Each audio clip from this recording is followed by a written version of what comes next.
Got a crash blocking the shoulder 40 westbound near Hermitage Avenue. Then in Madison, shoulder blocked 65 northbound just north of Old Hickory Boulevard. I'm Ken Weaver.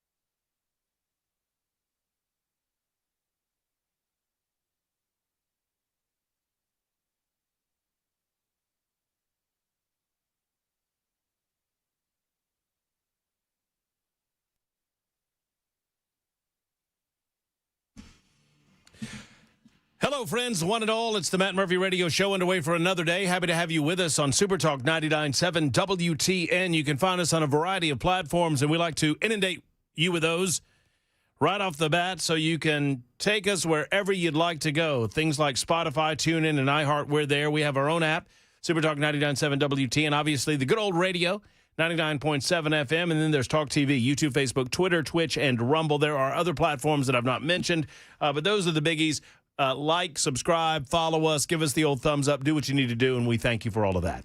It's a Tuesday, April 14, 2026. Hope you got your taxes in.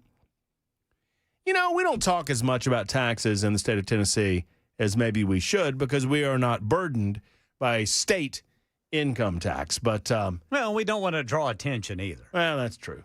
That's true. I don't think we're going to have to worry about a state income tax anytime soon, unless Freddie O'Connell has his way and, you know, kills the goose that lays the golden eggs, and all the tourism dries up, and they stop going to Graceland because, you know, whatever, and then suddenly they're going to still want their money, and they're going to come after us. Hey, there's the voice of Ken Weaver. He's back in News Closet B. Make sure that we are up to date with all the headlines that we need to know about. What's going on, Weaves? How about you boys? You doing all right? I'm doing all right. Yes. Doing all right. We missed you on our little adventure earlier, but you were busy. Yeah, I can't wait to hear how that went with you guys out there in a driverless vehicle.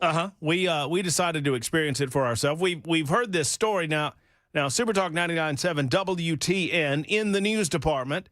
They are obligated to deliver the news straight up as it happens. Yes, sir. Without bias or influence. Yes, sir. And so you were delivering the story that one of these Waymo cars had a bit of an issue down, I guess it was near the Ryman? Yeah, in a couple of places, they apparently were blocking traffic. A little bit unsure of their surroundings or unsure what to do with a pedal tavern, it's my understanding? Yes, sir. Which that happens to everybody. Well, yeah, it? That happens with vehicles that have people behind the wheel of the car. So if you did not hear during the crossover with Chad Benson, young Jay Willie and myself decided to take a Waymo earlier today. I've been promising Jackson a trip down to the state capitol, and so we decided to go today. All right. And Jackson asked if I wanted him to get the vehicle. All of this will be up on a YouTube short. We're calling it the Murphy Mess Around, Episode 2. All of this will be up a little bit later on in the week, so you'll be able to experience our ride-along with us as we get into the Waymo vehicle. I did not realize we were doing a Waymo until it pulled up. Jackson surprised me. And so in we go. It was, I got to tell you, it was impressive. Does it have a stereo? It does have a stereo, and you get to decide for yourself. Jackson tried to turn it to the hip hop station. I didn't care for that. I didn't care for that at all. Like, come on, man. Jackson, young Jay Willie, how's it going, buddy? I'm good. How are you? I'm well. You enjoy the trip? I did. Yeah, a lot of fun. So let me tell y'all, and we have several Uber drivers listening. One, our good friend Shane, he is mad at me. He made the angry face when he found out that I took a Waymo. I guess that's the competition. We got to beat that competition. Oh, yes, sir. We got to beat that competition. Yes, sir. I would predict to you within the next 10 or so years, you're going to see more driverless vehicles than you will vehicles driven by human beings in terms of Uber or rideshare type yeah. vehicles. It's kind of like everything else, man. I mean, Look what's happened to the landline phone. Gone. Man, do you have a landline?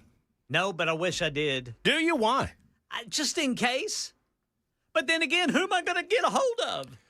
Well, I guess I could still call cell phones. I suppose, one could say just in case, but But in case of what's what? it going to matter then? In case of what? Yes, sir. I see a big mushroom cloud. Seems like it's only about 20 miles away. Run, Ken. What? We're screwed? Okay. Hey, guys, the guy on the landline told me we were screwed. Yeah, so I guess you're right, man. I mean, what do we need them for now? I mean, I remember, was there a time, am I remembering this wrong, where your phone would work even if your power was off?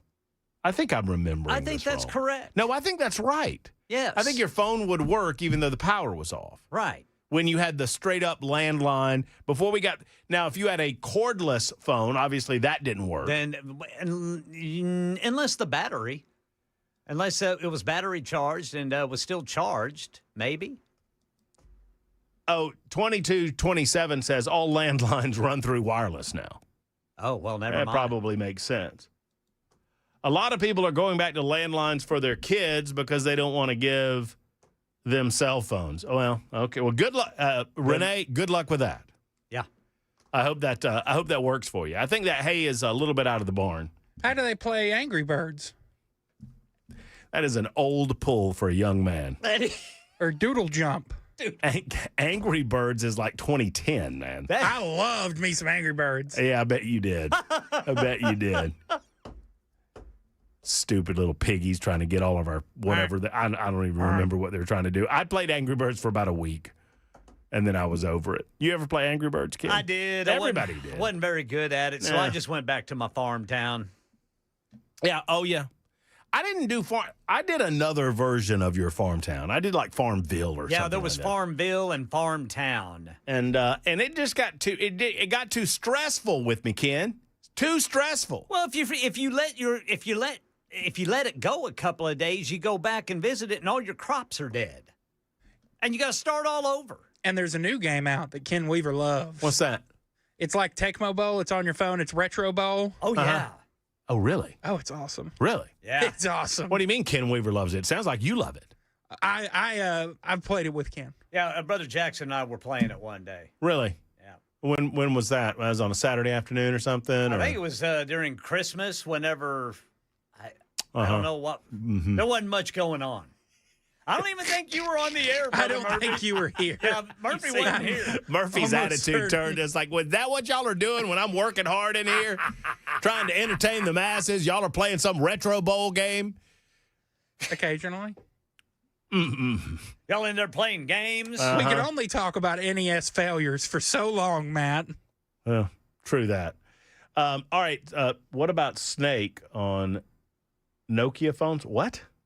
I don't You even can know play what that Snake the game. So as a retired, here's the skinny on that, because I am remembering it properly. As a retired AT&T employee, yes, your phone was powered from the central office in the city where you lived. It was only a low voltage power source. One item you probably did not know, even though you didn't hear the dial tone, you could still dial apparently on our rotary phones, and your calls would go through. Up until several years ago, fellas, I had an old school wall phone, rotary phone that I had in my home that was operational. And it was fun because you could take the phone, you took the phone off the hook, and so it still worked. I had a landline at the time, eventually got rid of the landline. You dial the rotary phone and you hear the switch, I would call it a switchboard. I don't know if that's what it was, but you could hear it would convert the rotary into the dial that could be recognized by the computer. And then it would phone and it would dial out. So you would do the Yeah. Ken, you remember this. I Jackson, loved it. you do not. Oh man.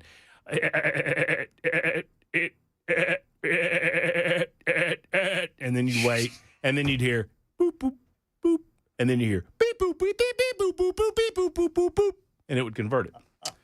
Now I don't even think any of that would work. I have not had a landline in 8 years. I'm trying to think the last land. I cannot remember the last landline we had.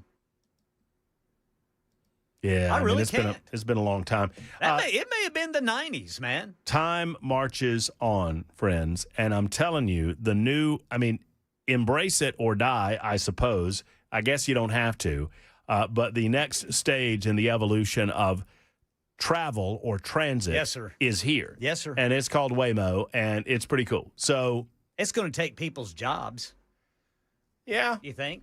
Uber drivers. Yeah. But then again, maybe it'll also, you'll need more people to run the Waymo vehicle. Or you need people to maintenance the Waymo vehicles, or you need people to work on the tech on the Waymo vehicles. Yeah. You need people that have a knowledge of how the camera systems work, or the sound systems work, or the GPS, whatever work. I don't even understand it all, but Yeah. you got to have people that understand all of those things.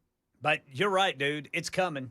I agree with you, man. I expected let's go ahead and give a review here. I expected that the Waymo would be tentative. It was not. Really? No. No, not at all. Not at all. Ken, it made a decision about which direction it was going to go, and then it changed its mind. So we're driving to the state capitol, and we're on, what were we on? We were on Demumbrian. Were we on Demumbrian? And it was going to go straight and take a left a little further down, but we were stopped at a light, and the light turned green, and the green light was there, and it pulled out of the through lane and went into the turn lane. So it made a decision and then decided to do something different. And then by the time it got up to the turn lane was yellow, and so it stopped, waited, and then traffic came by, and then it cut to the left. Interesting. So it made a decision and then corrected its own decision and decided to do something different based on the circumstances around it. We had a couple of bicyclists that it avoided. We had a couple of pedestrians that it avoided. We got a couple of funny looks because we were in a driverless vehicle. Did you have the windows down? Yeah, we rolled the windows down. Let us roll the windows down. Mm-hmm. Right. Which was nice. You had a variety of musical selection. What were all the selections there, Jackson? You were paying for the ride, so I didn't want to step on your toes by picking the music. So you picked the music on the way back. Remember, you picked the pop playlist, and he skipped 3 songs, and it kicked him out of it because it was tired of him skipping all the music. That's true. I picked pop, and it gave me Taylor Swift, and so I said, no, I don't want that. And it gave me some other, what was it, T-Pain? I don't even know what it was. I didn't want that. And then somebody I didn't recognize, I didn't want that. And it went back to the main menu. It's like, well, clearly you don't want to listen to pop music. Would you like to select something else? Or you can just sit here in silence, you jerk. Oh, by the way, we're at your destination. Get the hell out of my Waymo. It wouldn't talk to you, though. I kind of wanted to talk to the machine. Yeah, yeah. You know? And, just, well, how long have you been a driverless vehicle? Yeah. By the way, the when cars. were you manufactured? Yeah, right. When were you manufactured? How long you been doing this? By the way, you know what kind of cars they use, Ken? What kind? Take a wild stab and keep stabbing, and you will never get it. Aren't they Teslas? They are not. Oh, I don't know. They are Jaguars. Really? Yes. They're sweet. Yes. Well, I've seen them. I didn't know those were Jaguars. Those are electric. I assumed it was. I think it was electric. Or maybe those were Jaguars. Well, I'll be. Mm-hmm. And they have a big notification on the steering wheel that you are not to touch the steering wheel. Touch the steering wheel. And we had a discussion about, I wonder what would happen if we actually touched the steering wheel. I had to convince Matt not to grab it. I'm pretty sure the car would have. Well, and I also had this. I said, if I ride in an Uber or a Lyft, and and I have a person that is from India, for example, well. If I start bad-mouthing India, they're probably going to pull over and kick me out of their Uber. Yeah. And I wouldn't blame them. If I start bad-mouthing their country of origin. Start bad-mouthing. You know what I mean? If I start, talking nasty about, and, if a driver tells me he's from, England, and I start bad-mouthing the Queen or the King or whatever, then I'm probably going to get kicked out. So we tested that theory. We started bad-mouthing AI, Ken. What'd you call the car? A clanker. He called it a clanker. What was his reaction? Nothing. It just kept on driving. See, I think the next phase in all of this, once we establish that these cars can drive themselves, we need to get some attitude in the car. We need a little, question and answer. We need a little response. Have you ever been to that restaurant where they insult you? No, I've heard about it. But I think they need to do that, but with Waymos. Oh, I'd love it. That'd make it even better, make the experience even better. How soon you think I'll be able to hop a Waymo between here and Murfreesboro? 2030. Maybe even sooner than that. I mean, let me tell you. Things seem to be going really fast. In that direction. You got that right. I would love to get one of those Jaguars and put all the crazy crap on it and drive around town in a black suit making bad decisions. Yeah. I mean, why not? Well, that goes on in Nashville every day. All the time. There are bad decisions made just a couple of miles from here. But it was one of those deals, Kent, where we were it was a different left-hander, but we got down, we were kind of close to the Capitol, and I guess we were behind the Hermitage Hotel, and we had to take a left to get to the Capitol, and it pulled up to the intersection, and we saw there were cars like coming in our direction, in the opposite direction, but the car, I would have expected, and I thought this at the time, I was like, well, we're going to stop here and wait on these cars. No, the car gunned it and took the left-hand turn in front of that traffic, not in a dangerous way, but it made a decision, oh, I can make this, go. It was like aggressive. Interesting. I didn't expect. I don't know. It was a lot of fun. It was. Yes, I tried to give the Waymo the what for, and the Waymo was not having it. And that was a little bit of a disappointment. Giving it the what for. You know what I'm saying. If only people could see what we experienced today. I think we might be able to see that coming up on the Murphy Mess Around. That will be an edition of the Murphy Mess Around. Episode number 2 on the way as soon as AJ gets it all edited, because AJ was our good man who got us to the state capitol. I almost did not get into the state capitol, Ken. Why? Because of my Temu Chinese shoulder. Oh, kept setting off the alarm. Murphy got a pat down. I did. Dang, did they find your piece? No. No, they found something else, though. Well, I had a knife. I forgot. I had my pocket knife on me, and I was like, can I go in with a pocket knife? And he's like, no. And I was like, it doesn't say no pocket knives. It says no firearms. It says no firearms. I didn't do this, but I wanted to. I wanted to press the point, but I decided no. I said, well, can you just leave? Can you keep it here, and we'll come back and get it? And he said yes, and that was nice. And so I left it there. Well, then he tells me to put all my stuff in the thing, and I said my shoulder's probably going to go off because I have a fake shoulder.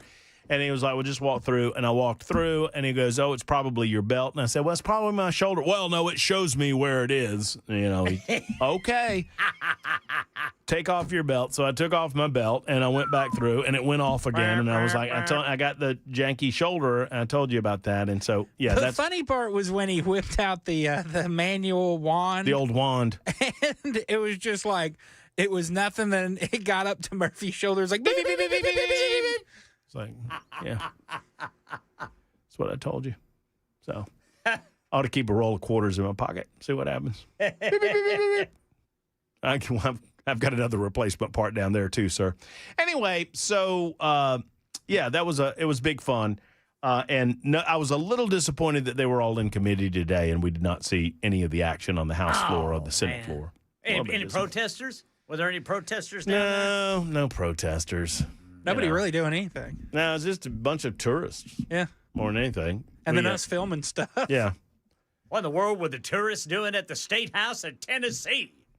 They were getting it. I mean, listen, it's beautiful. It is. Jackson, when's the last time you went to that State House? I don't know. You don't remember? Probably elementary or middle school. That's right. All right, so Super Talk 99.7 WTN, it will not be all Waymo talk, but if you want to get in on it, you are welcome. Dan wants to talk about weed for some reason. Dan, we take all comers on the Matt Murphy Show on Super Talk 99.7 WTN. One of the favorite things that I do on a daily basis is get an opportunity to talk to you. 615-737-9986. Any subject on your mind. We'll talk about the General Assembly. They've got a couple of pieces of legislation that are moving through the process to include Education Scholarship Fund. We will talk to Monty Fritz. He is a representative, and he is running for governor. He's going to be in our studio at 5:05. That means, men, word of warning, nincompoops in the news at 4:35 today. Not 6:05? Well, we can do it either way. Ken, what do you prefer? Let's go 6:05. Okay, 6:05, nincompoops in the news. That's good, because you know why? Because we just got back and haven't looked yet. Oh, well, there you go. There you go. That'll give me time, too. And by the way, I've got a little bit of a discrepancy that I've got to correct on nincompoops, because I announced that Ken was the winner. Yay! But Ken only won by 3 votes, and then I saw that I won the online voting. That's a tie. So we got to do rock, paper, scissors? Well, you know what? I'm going to give it to Ken. I'm going to let Ken, the victory is yours. I am acquiescing to Ken Weaver, his Weaverness. Yeah, but now there's an asterisk over it. No. Well, there's always an asterisk unless I win. Look, all I know is that you got a better shot of dethroning this tyrant. No doubt. I mean, this is what Nincompoops looks like. This is not what Nincompoops looks like. 4 kings. I don't even know what that means. I'm in favor. Oh, you're 4 kings. I get it. I thought you were announcing your poker hand. 26 after the hour, Super Talk 99.7 WTN.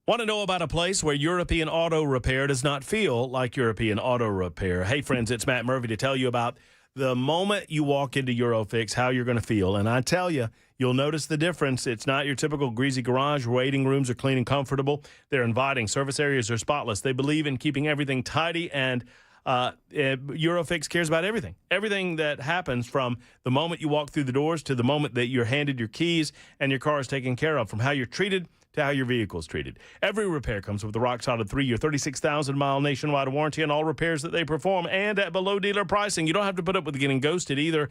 You'll get a callback when you deserve a callback. Eurofix fixes everything European. Plus, you're offered a rental car available at every appointment. Locations in Nashville, Franklin, Belmead, Murfreesboro, and Mount Juliet. Call 844-EUROFIX, 844-EUROFIX, or visit online at myeurofix.com. myeurofix.com.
3:30 on the dot. I'm Ken Weaver with your top stories. Full forecast and traffic in 5 minutes. And right now in Middle Tennessee, Fox 17 says a Clarksville family is calling for criminal charges after a Montgomery Central High School teacher resigned amid allegations of showing nude photos to their daughter.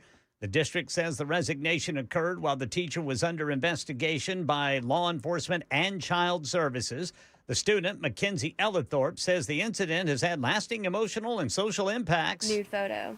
It was like about 2 rows of nude photos. She says the teacher was showing that to her on his phone. No charges have been filed, but the allegations are still under investigation.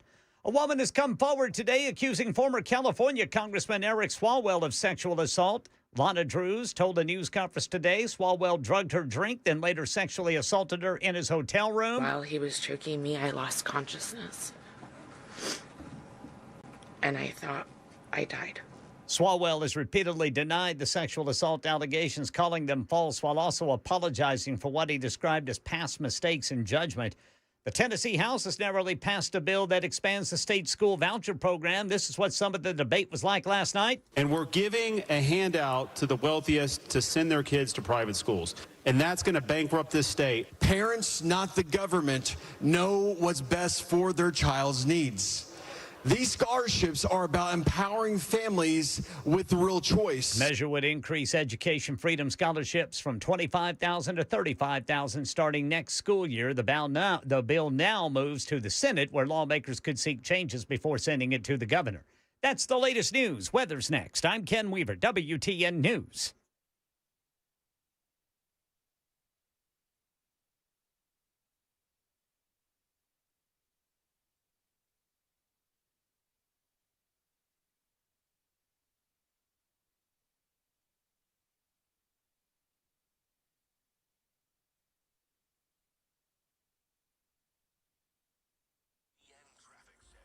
Got a multi-vehicle crash 24 westbound near mile marker 57. You've got the westbound entry ramp closed and the right shoulder blocked. 65 north of Old Hickory Boulevard. There's a crash there in Madison. It's off on the shoulder. And then in Whites Creek, a stalled vehicle, right shoulder blocked, Briley Parkway southbound past Brick Church Pike. Rural Hill, a crash on the right shoulder, 24 eastbound approaching Bell Road. I'm Ken Weaver.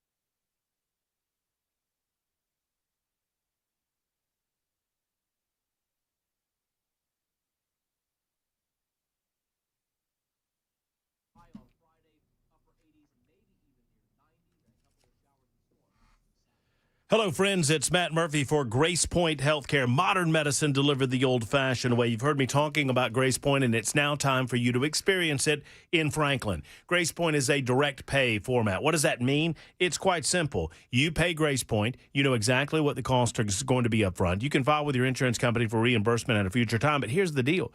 If you utilize your HSA, you can enter the Smart Care plan. You can enter the Smart Care plan without your HSA as well. And you pay $99 a month. And you get unlimited office visits throughout the course of the year, plus basic labs and diagnostics. At Grace Point, there's never any long wait times. Your primary provider treats the entire family, from newborns to seniors. Friends, whether it's allergies, whether it's hormone issues, whatever it might be, Grace Point can handle it. Plus, they've got some of the most affordable Botox going on the market today. Grace Point Healthcare in Franklin, 599-6868, 599-6868. Grace Point Healthcare, modern medicine, delivered the old-fashioned way.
Super Talk 99.7 WTN, the Matt Murphy Show in progress. Thank you for being with us.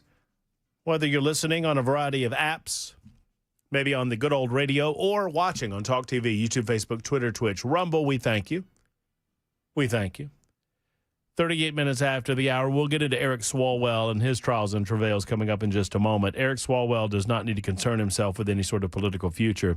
Eric Swalwell needs to concern himself with how long he's going to spend time in jail. If any of these accusations against him are proven in a court of law, Eric Swalwell is going to jail, like big boy jail. Good luck with that. More coming up. It's just absolutely disgusting, some of the accusations against him, and they are just that, accusations, and obviously he will have his opportunity in court. I've long said this, and it is not a political statement. It is a statement of fact that a court of law is bound by the presumption of innocence until guilt is proven. The court of public opinion is not bound by the same circumstances. And so you are entitled to an opinion on an issue, and it's just that, an opinion on an issue, and he'll have an opportunity in court to demonstrate his innocence, and prosecutors will have to prove his guilt. But we are not held to that same standard. We are entitled in the United States of America to have opinions on these matters long before it sees a court of law. And in my opinion, Eric Swalwell needs to get his affairs in order because I think he's going to jail. That said, your calls, 615-737-9986. Dan wants to talk about weed. I have no idea why. Hello, Dan. How you doing? I'm great, Dan. Thank you, man. I hope you're well. I am. I read today that where they voted down the Medical Marijuana Act, and I just want to say, personally, it affects me and my wife because she had an accident when she was young and was shot by a hunting rifle. She was hooked on oxycodone, morphine, mepregam, all the drugs. I mean, it messed her up so bad she couldn't do anything. I mean, literally. I got her off that and got her eating gummies from medical marijuana gummies until we came to Tennessee, and they voted it down because they want to stay in the back of the whiskey pocket. I mean, I understand money where it comes from, but this is hurting people. If you want to get people off hard drugs, legalize it or make it medical. These are, I mean, look, some of them are my friends, but I will say this. Generally speaking, the Republican Party, they don't believe in small government, it doesn't seem. They pick and choose what they think the government should get involved with and what the government shouldn't get involved with. They are perfectly fine getting the government into your living room and your bedroom when it suits them, when it suits their moral or ethical beliefs. And sadly, they don't understand the concepts of small government a lot of times when it comes to these types of things, in my opinion, Dan. Well, I truly understand that, and I respect your opinion, and I truly, truly, truly wish they would pass the Medical Marijuana Act because it would truly help people. It's just greed, and if you want to stay in the back pocket of the government and get paid, fine, go with the whiskey. But if you want to go with the people, let the people vote on it, please. And I'm sorry for ranting. Well, no, that's all good, Dan. I understand your passion. I understand your frustration, and I understand your legitimate personal concern considering the, the story that you related to us. I hope everything works out for you, buddy. Thank you. I appreciate it. Yeah, man. And just y'all have a great day. You do too. You do too. For those that don't know, obviously federal government has worked to reclassify marijuana in a different schedule than, other drugs such as heroin or cocaine. Tennessee is currently one of 10 states where marijuana remains illegal for both medical and recreational purposes. I am a small L libertarian. I repeat this often because we have new listeners to the show quite often, so I apologize if you've heard this screed before. My small L libertarian runs deep. I do not belong to the Libertarian Party, which is why I say I'm a small L libertarian, but I do believe in the basic libertarian philosophy that government serves best when it serves only when absolutely necessary. I can handle myself. I belong to the leave me the hell alone party. I'll take care of it. I will be left to my own devices. I will take responsibility for myself and my family. I do not need the government to take responsibility for me. The government is there to guarantee protected rights shall not be infringed upon by others through force or fraud. Other than that, leave me alone. And sadly, when it comes to certain social issues, the Republicans who dominate the General Assembly don't seem to understand any of that. And this is one of those issues. While I appreciate their small government conservatism, when I see it, when I don't see it, I'm going to criticize that. That is my belief. I do. And if these Republicans were really that serious about their concerns about marijuana, they would be going after alcohol. They would be going after pharmaceutical companies and pharmaceutical drugs. I don't see them doing a lot of that. And oh, by the way, this war against weed in the state of Tennessee does not prevent anyone from getting weed in the state of Tennessee. It never has and it never will.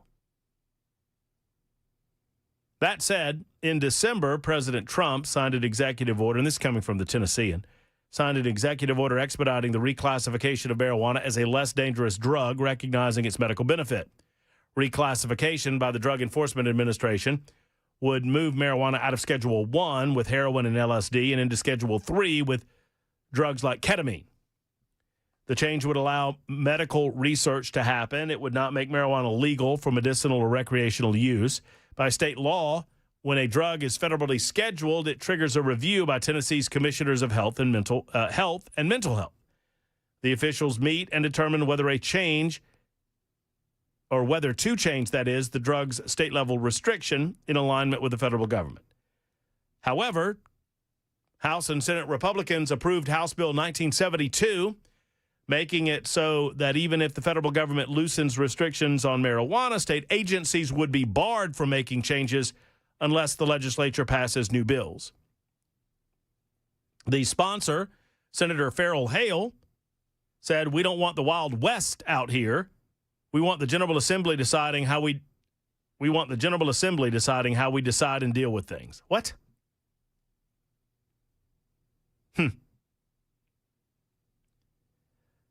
What about the people having the opportunity to decide certain things? That's big government conservatism right there. We don't want the Wild West out here. We want the General Assembly deciding how we deal with things. He wants the General Assembly to tell you how to handle your family issues. He wants the General Assembly to tell you how to handle your pain. He wants the General Assembly to tell you how to handle your ailing parent or your ailing grandparent, your terminally ill family member. Farrell Hale says the General Assembly will handle all of that. You don't have to worry about it. Lawmakers have debated changing the state's criminal policy on marijuana dozens of times over the last decade. No substantive change. Senator Kerry Roberts of Springfield voted against the bill, saying he has no confidence the legislature will ever do anything. We haven't done anything for years. So if the feds make a decision to reschedule, delete, or redesignate, I just don't have any confidence that we'll ever do anything. This takes the decision out of the hands of the Commissioner of Health and Commissioner of Mental Health. It means that we have to do something, and we haven't been able to agree on what to do for at least since I've been here. More than 38 states have adopted medical cannabis programs. It remains illegal. Tennessee's lack of regulation has led to a robust black market. Yeah, I mean, if you want the Wild West, go down to Broadway and smell the smells, and you'll smell the Wild West. It's just unfortunate that conservatives that claim that they don't believe that government should encroach upon your daily lives are fully willing to allow government to encroach upon your daily lives in certain aspects of your life. And if they were very serious about this, if they were that concerned about any of these health or medical harms, then they would go after the alcohol industry that kills far more people than the marijuana industry has ever killed. And the alcohol industry, and once again, I'm not in favor of making alcohol illegal either. We tried that once, and it was a miserable failure. I believe that every man deserves to go to hell in his own fashion without government interference. Joe is next. I want to talk about Waymo. Hey, Joe, what's up? Hey, what's going on, man? How you boys doing? Man, I'm doing great, Joe. Hope you are. Right on. Just driving home from work, brother. My question about the Waymo is, what's so different about it other than an Uber? It's just a driverless guy. Don't Uber do the same thing? Uber does not do the same thing. There's a human being in the car. Yeah, but ain't it taking you to the destination that you put into the system for it to take you? It is. I mean, didn't you download an app to get the Waymo? You do. Like an Uber app? Yeah. But here's the deal. I can explain it to you. The car is driving itself without any input from any human being. Right. I understand that, but I mean, that's different than an Uber. You know. I mean, but it's still doing the same thing, taking you to the same place. Well, Joe, if you really don't understand the difference, I don't know what to tell you. I understand that it's a driverless car, but, I mean, you had to download the app. You still had to put in where you went. I do the same thing on Uber. Well, Joe, when's the last... Where I want to go, it sends the person over to me. I get in the car, and it takes me there. Yeah, the person takes you there, right? Well, yeah, it's a person. Right. Yeah, human being driving the car. Will the Waymo stop at the Shell station for you? I don't know. I don't know. We didn't try it. I don't think it'll. I don't think it does little pit stops. Right on. Yeah. I'd rather take an Uber than a Waymo. Well, that's your choice, Joe. But you need to try this Waymo out before you make that decision. I'll tell you, it's pretty cool. And you don't got a tip. Well, yeah, and you don't feel that social pressure to tip the car. You know. Right on. You know what I mean? Did you give it a 5-star? If it would have took that fast turn with the driver in the car, would you have deducted the star? No, man, I loved it. I love the aggressive nature. I love the fact that they knew they could get that turn. Let's go. Let's make it happen. Get us to the Capitol. Right on. Jackson, did you have a... Well, hold on. Oh, Joe, I don't know. Hold on. Wait, Joe, I want to answer your question. Jackson, did you have an opportunity to give it a star? I did. I gave it 5 stars. You gave it 5 stars? Well, Joe? I'll be. Jackson gave it 5 stars. And it didn't ask me to tip. Fantastic. Didn't ask you to tip. All right. Well, that's a plus right there. That's about the only bonus I see in it. You ain't got to tip nobody. Just a flat fee. Just a flat fee. And it's the wave of the future, but you Joe. have to download an app. Is it? Well, yeah. How many Waymo cars we got here in Nashville? I don't know how. I'll look that up. There's a bunch of them, Joe. I've been seeing them for about I'm a just month. wondering if they're going to be able to keep up with the number of people that need a ride. Well, there's certainly how many Waymo cars are in Nashville? Nashville. Are you ahead of me, Ken? Yeah. A little bit. It depends on how fast you type. As of April 2026, Waymo has deployed a couple dozen driverless vehicles in Nashville, Tennessee. They operate within a 60 square mile service area, including downtown, midtown, 12 South. The fleet has faced a couple of complaints. The service area includes Broadway, 12 South, Midtown. While the initial deployment is relatively small, Waymo has announced plans to expand its service to at least 20. Okay, so yeah, I'm not really getting a definitive answer. We said a couple. It says a couple dozen on mine. Ken, you got anything Mine different? just says dozens. Dozens. Yeah. I think one thing is, like, if you need a ride late at night when it's hard to find a driver. Yeah, sure. There you go. You got that driverless vehicle. There you go. And What about Mayor Freddy's buses? Okay, if you want to ride where you're not going to get stabbed. Hey, Joe. Thank you, brother. Yeah. Appreciate the call. It was different. When we drove down to the Capitol, I rode in the back, and it was more disconcerting riding in the front, I will admit. I rode in the front on the way home.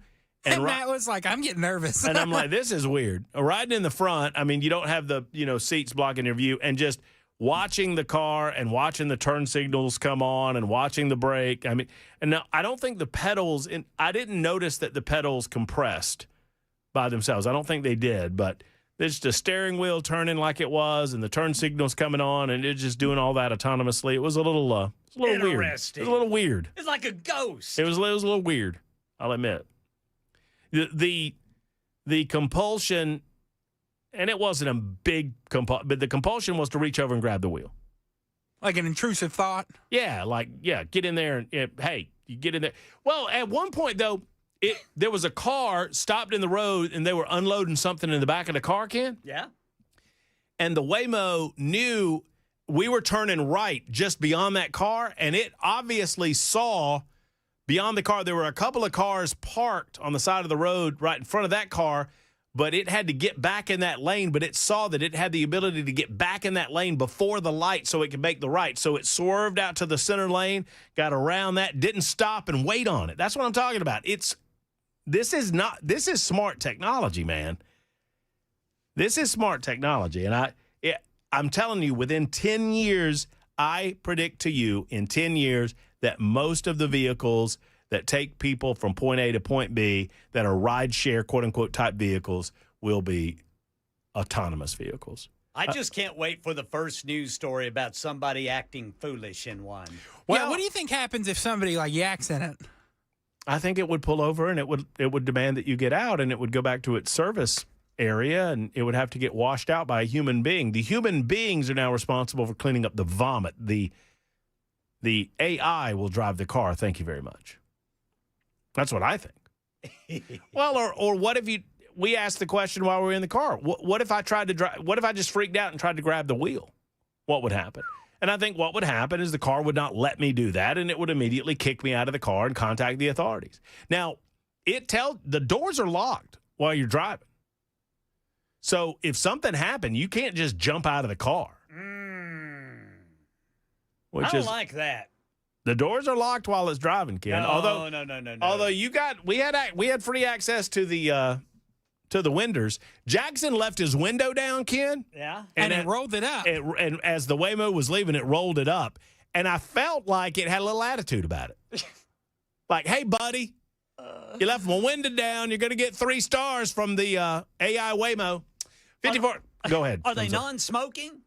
Well, they were clean.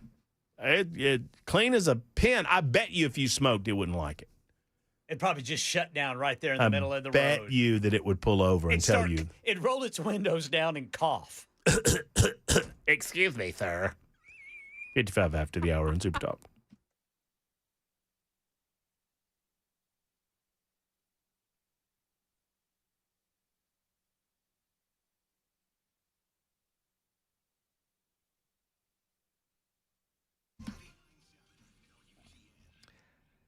The website is painisbad.com. If you ask Dr. Mitchell, well, why is your website that? Well, because pain is bad, and you want to do whatever you can do in the simplest way possible to eliminate the pain that you perhaps are experiencing in your life. Where does it hurt for you? Back pain, neck pain, knee pain, hip pain, elbow pain, wherever it hurts. Dr. Mitchell and Dr. Ashley are the experts in eliminating that pain in the simplest way possible. Whether it's through e-stim or spinal decompression or the brand new HydroWave technology, they have the tools at their fingertips to help you get pain-free without having to worry about needles, without having to worry about pills, and without having to consider surgery. And that's what it's all about. The new HydroWave technology is incredible. It stimulates your own stem cells to help your body regenerate tissue to grow new blood vessels. It's a healing process called angiogenesis, and the only place that you can find it is at the Wellness Institute of Nashville. Pain is bad. So go to painisbad.com today or call and schedule an appointment, 615-246-5009, 615-246-5009. Pain is bad? You're right, but the Wellness Institute of Nashville can handle it. Wellness Institute of Nashville.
Hello, friends. It's Matt Murphy. Are you tired of health insurance that feels like a mathematics examination, confusing percentages, surprise bills, fine print that bites back? You need to call Shane Ring at Cover Nash. Shane Ring at Cover Nash has all of the plans at his fingertips, and he's studied every single one of them. Shane is more knowledgeable about health insurance than any person that I think I've ever spoken with. And he's right here in Middle Tennessee, in Brentwood, as a matter of fact. So you can sit down with him in person and talk to him about your current health insurance, if you have any, and what you're looking for in your coverage for you and your family. And he will go to work and find that coverage for you, do all the hard work, do all of the research, do all of the hassle, and then he comes back with the plans available for you that can save you maximum money and continue that fine coverage that you know and expect. It's what it's all about at Cover Nash, finding you the right plan for you without interference from the government and without paying too much. You don't have to play by Washington's rules, and you don't have to pay the amount that you're paying. You can get deductions at 40 or even 60% off your current rates. If you're self-employed, uninsured, or just tired of paying too much, it's time to call Cover Nash. 615-465-0023, 465-0023, or online at covernash.com.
Four o'clock on the dot.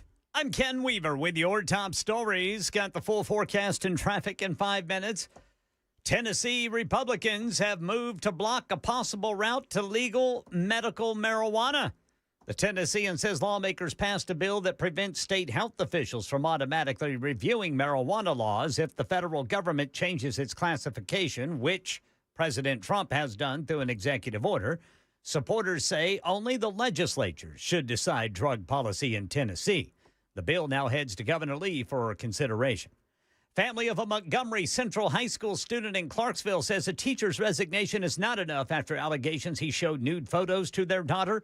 Mackenzie Ellithorpe telling Fox 17 the teacher pulled out his phone, scrolled, revealing a nude photo of himself and more as he continued scrolling. It was like about 2 rows of nude photos. Now, the teacher stepped down while law enforcement and child services continue to investigate, but the family, they want criminal charges filed. Another woman went public today accusing now former Congressman Eric Swalwell of sexual assault. She claims he drugged and raped her. And he choked me. And while he was choking me, I lost consciousness. ABC's Alex Stone in Los Angeles with the response from Swalwell's attorney. After new allegations were made against Eric Swalwell, his attorney has now issued a statement calling the accusations against Swalwell false, fabricated, and deeply offensive. His attorney says Swalwell unequivocally denies each and every allegation of sexual misconduct and assault, and that they are a calculated political hit job designed to destroy Swalwell's reputation. Operation Epic Fury. Talks between Lebanon and Israel have started in Washington, but the fighting hasn't subsided. ABC's Marcus Moore is in Beirut. We heard from the health ministry that at least 10 people have been killed today in various strikes in Lebanon. It has been quite active in southern Lebanon and also in the Bekaa Valley, and this is where 1.2 million people have been displaced from their homes, and so they have gone to areas here in Beirut and in other parts of the country as that fighting continues to unfold. That's the latest news. Weather's next. I'm Ken Weaver, WTN News.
All right, it is really slow going between the South Loop and I-440 going north and southbound 65, but more so northbound 65 to get to the South Loop. You're coming to complete stops there.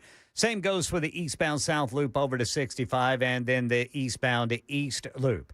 Still showing a crash in Antioch, Murfreesboro Pike between Mountain View Road and Hamilton Church Road. Also one on the right shoulder, 24 eastbound approaching Bell Road. I'm Ken Weaver.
Hello, friends. Hour number 2 starts right now. It is 4:07. My name is Matt Murphy. This is the Matt Murphy Radio Show. Coming up about an hour from now, we shall welcome Representative Monty Fritz to the show. I think it's our first time to visit with Monty in studio. He is running for governor of the state of Tennessee, and we'll talk to him about how that run is going and what he anticipates over the course of the next several months leading up to the primaries. I think I heard from the Secretary of State's office that early voting starts tomorrow. I believe that some early voting in the state of Tennessee for state races starts tomorrow. I believe I'm correct in that. I'll fact check it and get back to you on it.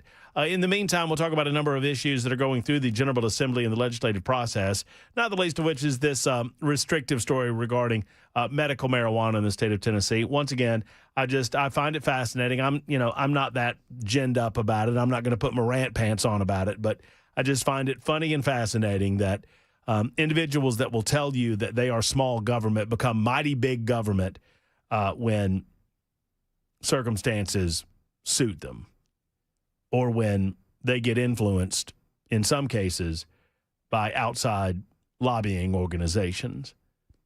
I'm not accusing anyone of anything. I'm just saying that's how it works. 615-737-9986. In the meantime, the Education Scholarship Fund expansion has passed the House of Representatives. Once again, just to catch you up to date where I'm at on this issue, I supported the issue as much as it gives parents the ability to make better choices about the educational opportunities in front of them for their children, and it eliminates one of the considerations that they have to go through in order to make certain decisions to better their child's educational opportunities, primarily monetary impediments. At the same time, I do not believe that any of this works if it does not infuse a level of competition within the public education system, and it works to repair the issues that we are finding within the public education system simultaneously to giving parents those opportunities. I do not believe that this is the time to expand a program that was just started a year ago. It was just a year ago that the Education Scholarship Fund was started. We had 20,000 scholarships happening there. We do not have full data as to whether or not it has been effective. We do not have full data as to whether or not these public education institutions are being positively or negatively influenced by any and all of this. I do not think that you should use taxpayer money to fund additional scholarships until we have a full data set in front of us. I don't understand what the rush is, in other words. Well, there is a rush, and the Tennessee House of Representatives has now passed a bill that would expand the state school voucher program for the next school year and add provisions relating to the collection of student data, including the use of Social Security numbers. The legislation, HB 2532, would expand the state's Education Freedom Scholarship to 35,000 students, an increase of 15,000 scholarships from the initial 20,000 offered during the program's first year. In addition to the expansion, lawmakers adopted an amendment that would change how public school districts are compensated for enrollment losses under the Tennessee Investment in Student Achievement, or TISA. And this is coming to us from the Tennessee Star. They've done great work reporting on this. For the 2026-2027 and 2027-2028 school years, districts would receive additional funding for students who leave, but only if those students had provided Social Security numbers at the time of enrollment. Districts would also be required to report the reason each student disenrolled. Beginning in 2028, the bill would further limit funding protections by allowing districts to receive additional support only for students who leave to participate in the voucher program rather than for all enrollment declines.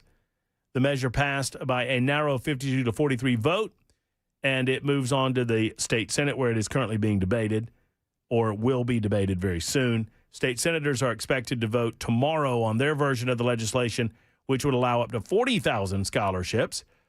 Any differences between the House and Senate version, obviously, must be resolved before the bill would be sent to the governor. I think, look, I'm not against change, and the public education system in a lot of ways has failed. But if this does not better the public education system where we spend a lot of our money, I don't understand why we continue to spend a lot of our money and, in addition to that, supplement scholarship programs because of the failure of the school systems for which these kids are designated. At least that's my understanding of what the program was designed to do.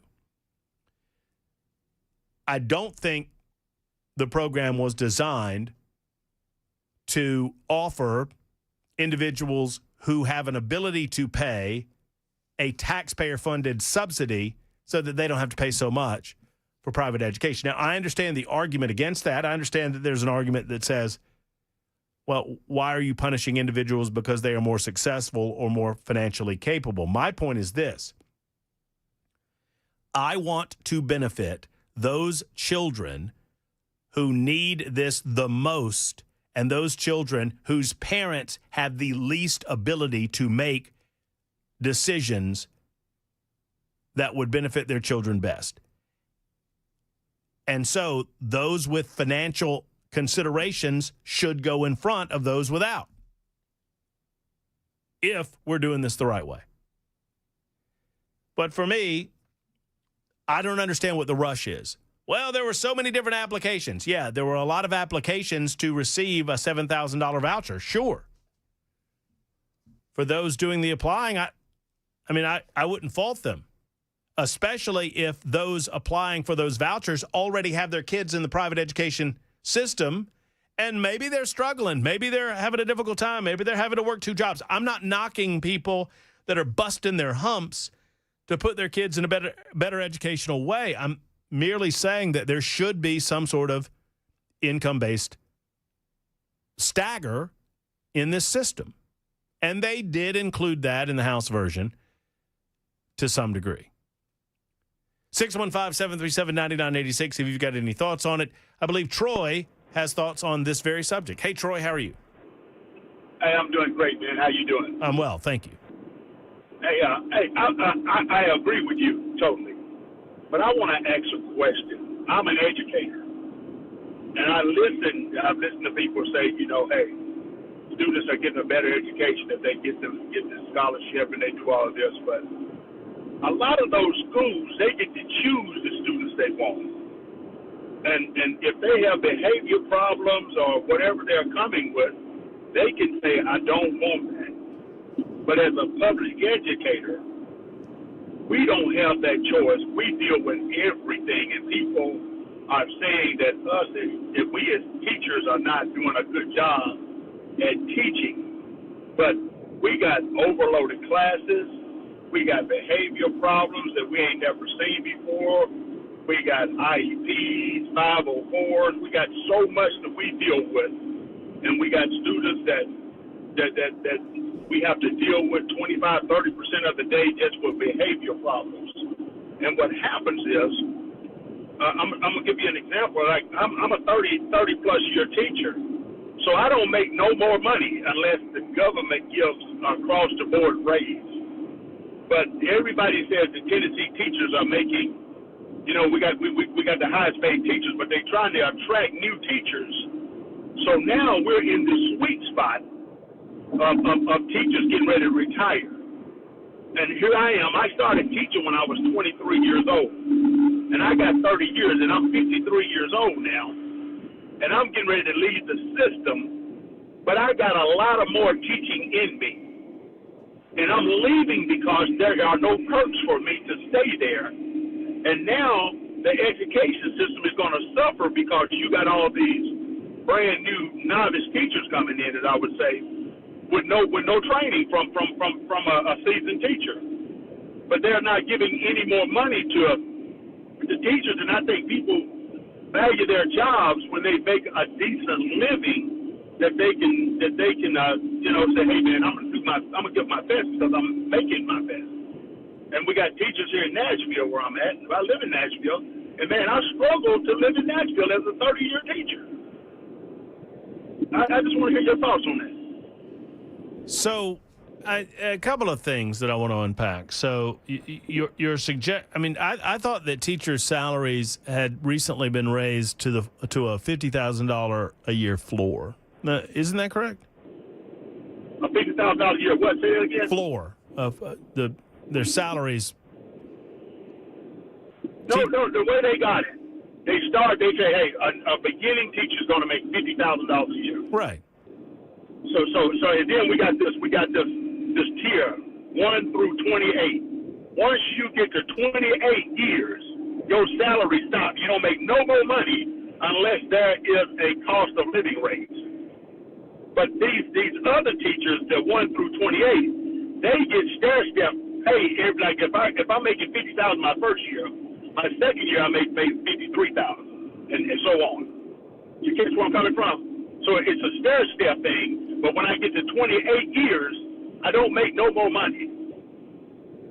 And so you quit? I mean, no. We go to other places. We say a lot of teachers say, you know what, I'm going to go somewhere else. How much? Let me ask you that: a teacher that I don't know the answer to this, but a teacher. How many years did you say you've been in, Troy? I got 31 years. 31 years. So I'm not asking you, but on average, a teacher with 30 years in the system, how much is that teacher making? A teacher in 31 years on a regular schedule, probably about $80,000. $80,000 a year. Yeah. And what do you believe would be fair compensation? What do I believe would be fair compensation? Yes. Oh, you're asking the wrong person, because I think a teacher, a 30-year teacher should be making at least $125,000 a year. Minimum. $125,000 a year. And, obviously, we understand that teachers work very hard, and they are insanely valuable. You got to put a cap on how much they're making. Obviously, it's the taxpayer dollars that are going to fund the teachers' salaries and to fund these payrolls. So we've got to put a capper on it. So you believe a more adequate salary, what should be an adequate starting salary? Do you think $50,000 a year is adequate, or should it be higher than that? I think it's adequate right now, give or take a few, but because you're coming in. We're talking about the entry level, but I'm talking about, I'm old school. My dad, I did the hunt. You kill all your if you don't get good old dogs, your young dogs don't know how to hunt. And when your older teachers leave, did you know that 50% of teachers that come into education quit within 3 to 4 years? I did not know. Most of them are coming in just taking the job while they're hunting for other jobs. And then after that 5-year period is over, within that 10 to 15 years, we'll lose another 25-30%. Why do you think it is that teachers who don't make as much in the private, do you think it's because of the discipline issues that you have to deal with in the public education system? Because I watch as teachers leave public education, go to private education for less money. Right. Why? Because it's the discipline. I mean, that's what I'm saying. The private education, they don't have the discipline problems we have. Why is that? Because the system says that, these guys, they get to choose who they want. They're private. And when they see a kid comes in and he got a record book with him. Dig a little deeper, Troy. Why do you think it is that you have? And I understand that the private schools can boot the kids, but a lot of that falls on the parents, though, right? Right. That's what I was going to say. Yeah. One thing, man, parenting system is younger than it was, and man, everybody said, that everybody thinks that they're right. I'm just talking from a teacher standpoint.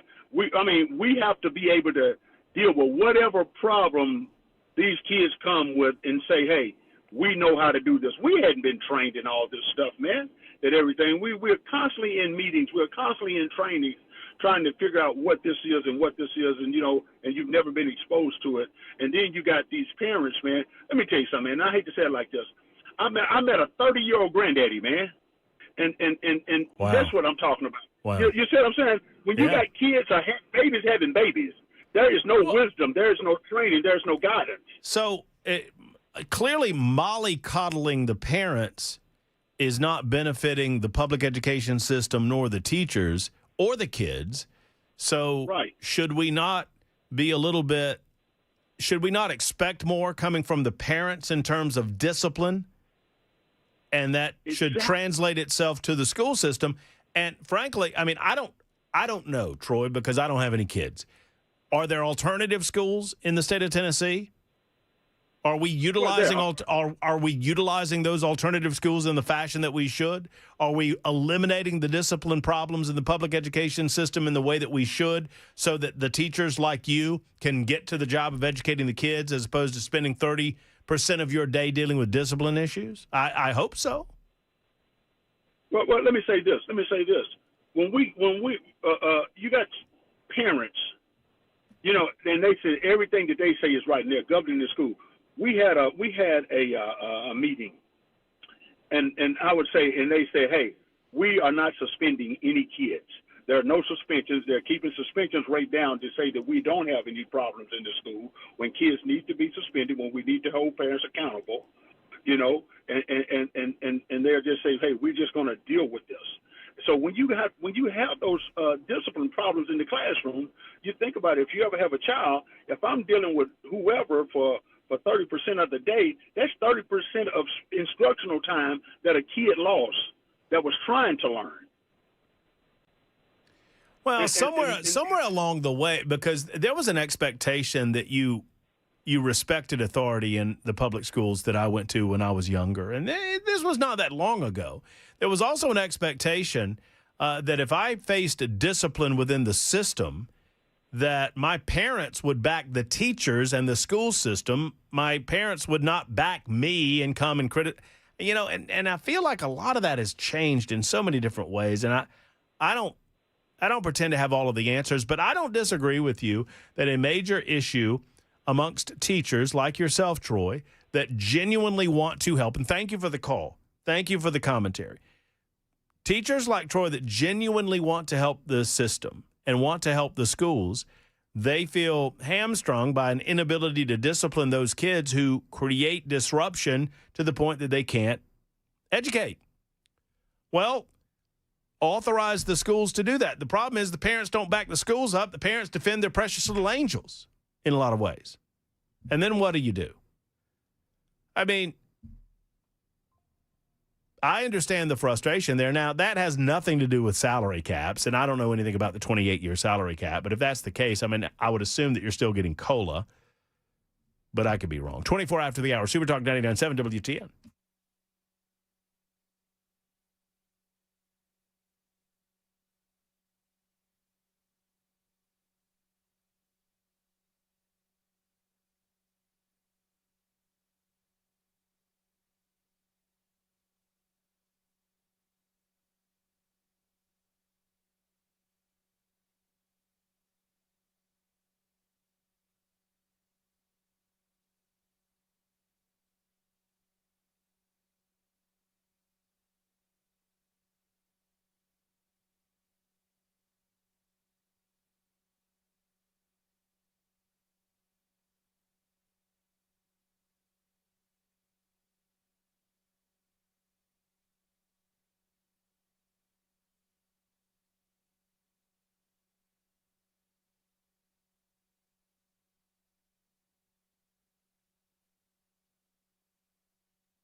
Full forecast, traffic updates in 5 minutes, and despite shifting federal policy, medical marijuana remains off the table in Tennessee. The Tennessean says Republican lawmakers approved legislation stopping state agencies from acting on any federal reclassification of cannabis.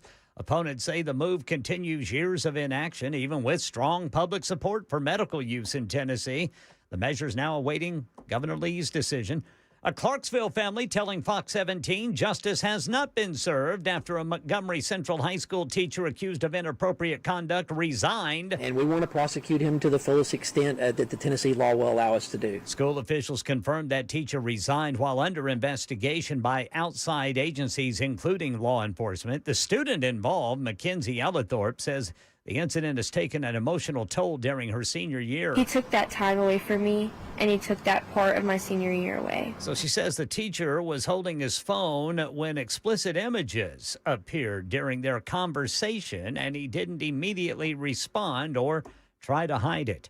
New accusers are coming out against California Congressman Eric Swalwell, who announced he is resigning from Congress. ABC's Alex Stone reports from Los Angeles. Lana Drews alleges she was raped by Congressman Eric Swalwell after meeting him in West Hollywood in 2018. I believe he drugged my drink.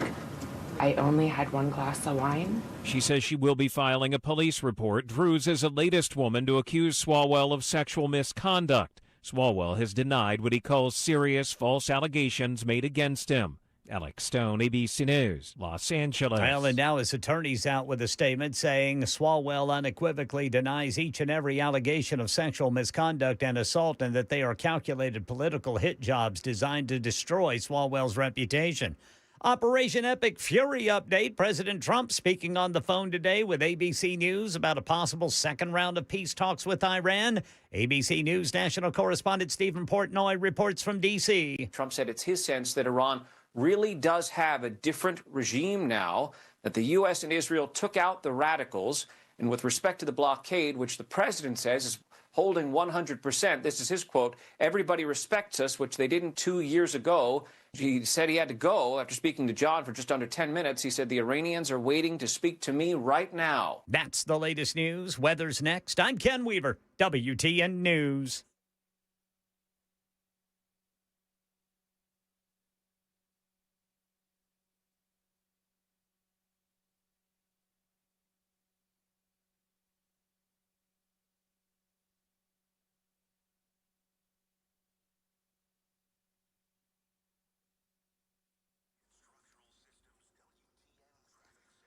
West Nashville, we got a stalled vehicle blocking the right two lanes of 40 westbound there at I-440. In Laverne, a crash on the left shoulder, 24 westbound past Old Hickory Boulevard. Rural Hill, a crash, right shoulder block, 24 eastbound approaching Bell Road. And in Donaldson, an accident on the left shoulder, Briley Parkway southbound approaching Lebanon Pike. I'm Ken Weaver.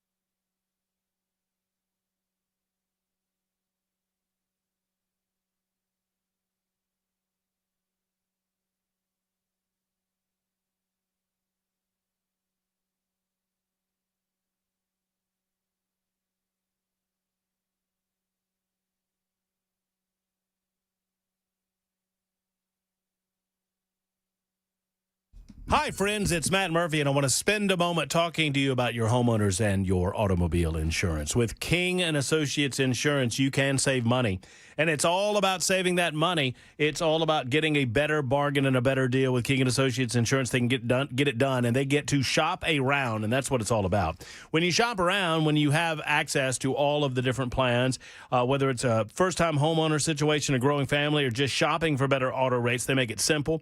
With no pushy salespeople, just honest advice, personalized service, policies that make sense. They're local, which I love. They're independent, which I absolutely love. They work for you, not the big insurance companies, which is what it is all about. Call 329-8121. That is 615-329-8121 or visit tkinginsurance.com. That's tkinginsurance.com. Visit today for a free quote on home and auto coverage. I did, and I saved a lot of money. You can too. King & Associates Insurance, protecting what matters most.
How do you keep your important valuables secure from theft or fire? Do you keep them in a box somewhere in your closet? Well, you shouldn't. You need a safe from the one and only Nashville Safe House. Now, let me tell you something, folks. There are a lot of imitators out there. There are a lot of people that tell you, oh, we've got a big old selection of safes. These folks have got 4 safes in the corner. They couldn't find the combination if their lives depended on it. They're all dusty. They don't know anything about safes. At Nashville Safe House, this is what they do. They do safes, they do vault doors, they do tornado shelters, they do biometrics, and that's it in Nashville Safe House. You go in and you'll see safes galore. Now, I'm here to tell you this too.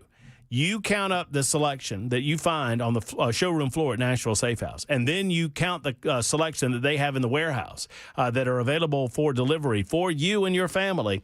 And the other guys, you add them all together in Middle Tennessee, and together they can't match the number of safes that they have at Nashville Safe House. They simply have a superior selection. They have a superior quality. They have superior rebates. They have superior people. They have superior delivery. It's all about the safe. It's all about keeping you safe with your family from Nashville Safe House. So if you're looking for the largest selection, the best brands like Browning, Fort Knox, Champion, Superior, Rhino, and more, you need the original, the OG, Nashville Safe House for 34 years, protecting your family, protecting your valuables. Remember, gun safes are sales tax free. NashvilleSafeHouse.com, 4th Avenue South in Nashville.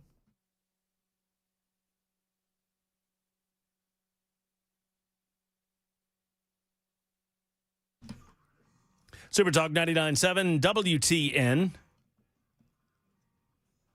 I believe Chris is listening to the wrong radio show or having an aneurysm. Listen to this, Jackson. Chris says, I admire the way Brunette and the coaching staff held this team together this season, but it's a results business, and no other team in the NHL would bring Brunette back after these last 2 seasons. I agree with you about the players. We need major changes and fresh faces in the front office. We fans are tired of hearing about the Predator way. What's that? The NBC NHL theme. Oh. So, last night the Predators fall to the San Jose Sharks. Oh, I see. And with a Los Angeles Kings win, the Predators have been knocked out of playoff contention for the 2nd straight season. It's unfortunate. Andrew Burnett on the hot seat coming into this season. A new GM on the horizon for the Predators. And, that's all I got. Yeah, I think I've got it now. So they didn't have a big fight, did they? No, nothing. Nobody fought? I mean, they fought hard to get back into playoff contention. They were the worst team in the league for the good first third of the season. Fought all the way back to within a point of the playoffs, just couldn't get it done. You hear about what happened over at Geoda's? That's what in the concourse? That's what I'm referring to. Oh, in the concourse? Yeah. I might have heard something like that. Videos circulating on social media shows a skirmish or two. Fans pushing, shoving, throwing punches and drinks. Yeah, that is a part of the CONCACAF Champions League tournament that Nashville qualified for last season by winning the U.S. Open Cup tournament. And they are playing, I believe, in the quarterfinals against Club America, a team from Mexico. They play them again. It is a two-game series kind of, but the cumulative goals win. So it's a 0-0 draw. So this game's kind of for all the marbles. If it goes to overtime, they do have overtime in this game. They will go to penalty kicks. And, it's winner take all in Mexico tonight, 10:30 p.m. kickoff. Okay. Well, hopefully there's no fights. There probably will be. We're going to get into a skirmish or two, I expect, with this next fella. Mm-hmm. Yeah. Hey, Mike. How's Old Hickory? Matt? Oh, yeah. Hey, man, how you doing? I'm kind of toting on one. So what do you think? Should I just keep toting because marijuana is not a bad thing? Or, I mean, let me ask you something. Would you be willing to go, and because you always challenge me, I'm going to challenge you. Why don't you go on the air one time and start smoking marijuana with you and Action Jackson and all of your producers, and just smoke marijuana for the first 2 hours, and maybe 1 hour, and then the second hour or the third hour, and then start taking phone calls. Would you be the one to do that? Would you be the one to do that, Matt? Mike. Who's to say I'm not high as a rodeo goat right now? Me as well. We were riding in a Waymo. Anything could have happened today. Yeah, isn't that great? I mean, I got to be on the wacky tobacco to keep taking your call. Yeah, because 98% of police departments always say that once you start down that marijuana path, it's going to go worse. Oh, yeah. Yeah, you don't believe it. So what I want you to do is it's not that I don't believe it. I just had I had a question Just for you, start Mike. Smoking wacky-backy. Mike. Start smoking wacky-backy, and then devil's lettuce. on the air, Mike. on the air, 2 hours after you and Action Jackson and your producers smoking wacky-backy. Man, Are you cheating on me with other producers? Making a good case, Are boy. you still going to be on the air? Mike, you're Would making you it. still be on the air? You're asking, would I still be on the air if I smoked weed for 2 hours? Yeah. I think our station's non-smoking, isn't it? I don't think I could smoke anything. We got the lanai.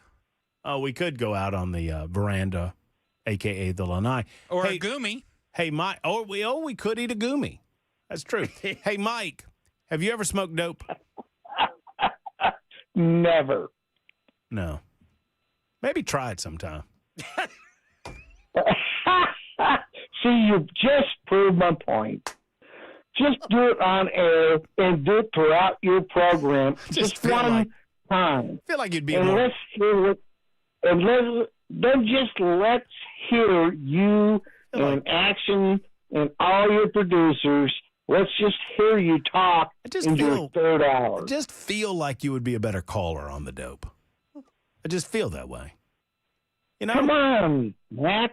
Just smoke some dope and then for 2-3 hours, let's hear what you guys are saying. What do you think would sound different, Mike? You'd be totally out of control, and everybody's laughing at you. Well, a lot of people laugh at me right now, especially when I take your call. Yeah, well, try it, man. Just do it. Just one time. Just do it. Smoke your wacky tobacco Okay. for one day, all right, all day long. All day long. So now I got to smoke it all day long, not just the 2 hours. Okay. I'll do my best. Mike, I tell you what, you come on up and you can get a contact high in the room. Oh, I guarantee you, anybody walking across your show, they're already getting it. Oh yeah. So, yeah. I'll let you drink the bong water, Mike. But then again, the funny thing is, you talk to representatives in Congress and the government and all that, but then you push this wacky tobacco. I'm not pushing anything. I'm pushing freedom. Why do you do that? I'm pushing freedom. Why do you do that in the Tennessee state legislature? You want to pass wacky tobacco. All I'm asking you is, why don't you just tell the Why is it legislators? so funny? Why is it so If funny that's what when you you say it? believe in. I don't That's understand. what you believe in. Just hold a show, your show in Nashville, and start smoking on the first hour, and then show all of us stupid Tennesseans. Mike, we're stupid. Mike. We're stupid, man. Because you're so smart. Mike, listen. Go wacky tobacco for a full show, and then let's listen to you in the third hour. If I have to listen to you for another second, I'm going to do a line of cocaine. Or maybe some heroin. Or maybe jump off the top of Matt, a building. you know what next Monday is? What's that? April 20th. It's 420. Oh, yeah, 420. Maybe that would be a good opportunity for us. Mike, you find us some Goomies or some, quote, wacky tobacco, end quote, and, maybe we'll talk. That's a tough act to follow. It reminded me of the, have you ever seen Anchorman 2? Is that where they go network? Yeah. Yeah, I think I have. Ken, have you seen it? I've not seen the second one, Brother Jackson. They were doing that late night. They had the late shift for a while, so they started doing outlandish things to try to get better ratings. Uh-huh. And so they smoked crack on live television. How'd that work out for them? So they cut to Will Ferrell's character, Ron Burgundy, smoking the crack pipe, and then it cuts to him in handcuffs outside. All right, fellas, we learned something today. You can't smoke crack on live television.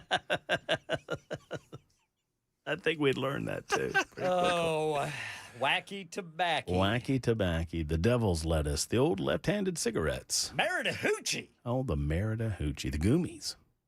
You can get you some Goomies. Can't smell that stuff. Let's see. Who is next? I don't believe that it is Ryan. He wants to talk about the wheat. I think it's Jeff who wants to talk about the Waymo. We've got a lot of folks want to talk about teachers as well. Hey, Jeff. Hey, Matt. Hey, I think you guys need to see if Willie Nelson will let you do the show live from the Honeysuckle Roses bus. I tell you what. And, there's enough residue probably in there. You don't need to smoke a thing. I'll never smoke weed with Willie again. My party's all over before it begins. That's true. It kept him going for a long time. I did. I'll tell you what I did try though. I tried some of that Willie's remedy. He's got a THC infused drink that, let me promise you, is the real deal. It legally sold in the state of Tennessee. I do not know if it will be for long. I don't know how certain legislation will impact this, but I did try that a couple of weeks ago, and it, be at home when you try it. I'll put it that way. You don't have to give a urine sample then, huh? Hopefully not. That'd be good. You're talking about these Waymos and everything. I don't know what kind of technology they have in them and stuff, but my dentist had a new Tesla, and after I got through making a few payments for him because I got a tooth implant, he took me for a ride in this thing. And, he didn't have the exotic model or anything, but just the standard model and everything. I mean, the 0 to 60 in just like 3 seconds or whatever. It was ungodly fast. And then he goes, watch this, and he basically was about 5 miles from his office. And he said, take me back, put it in there, the coordinates to go back to his office and everything, and just sit back. And we was out in the sticks and everything, and this thing was just drive itself around and stop at stop signs and cross multiple lanes of traffic with traffic ways and avoided stuff and everything. So if a Tesla can do all these things, I wonder how much more advanced a Waymo would have to be, or how much you'd have to modify a Tesla to be a Waymo. I want to say that Tesla is working with a different company, and Tesla's working in a different company. I think that, but I don't know who it is. Yeah, I mean, this thing here, it basically says it operates off your phone. And say if you're going to Walmart, it'll drop you off at the door. You can tell it to go park. It'll go off, and then when you get ready to go, you can call it, and it'll come pick you up automatically from the parking lot. Which someone yeah, and someone might know, but I want to say that Tesla's working. I mean, they're working with their autonomous vehicle on their own, but I believe that they're working with another service-oriented company to try to make that connection, but I'm not really sure who it is. I would need to look it up. The Waymo technology is cool. I mean, and this is not necessarily a reflection on the vehicle. The vehicle was awesome, too. It's clean. It drove great. Neat as a pin. The non-driver did fabulous. The car itself did fabulous.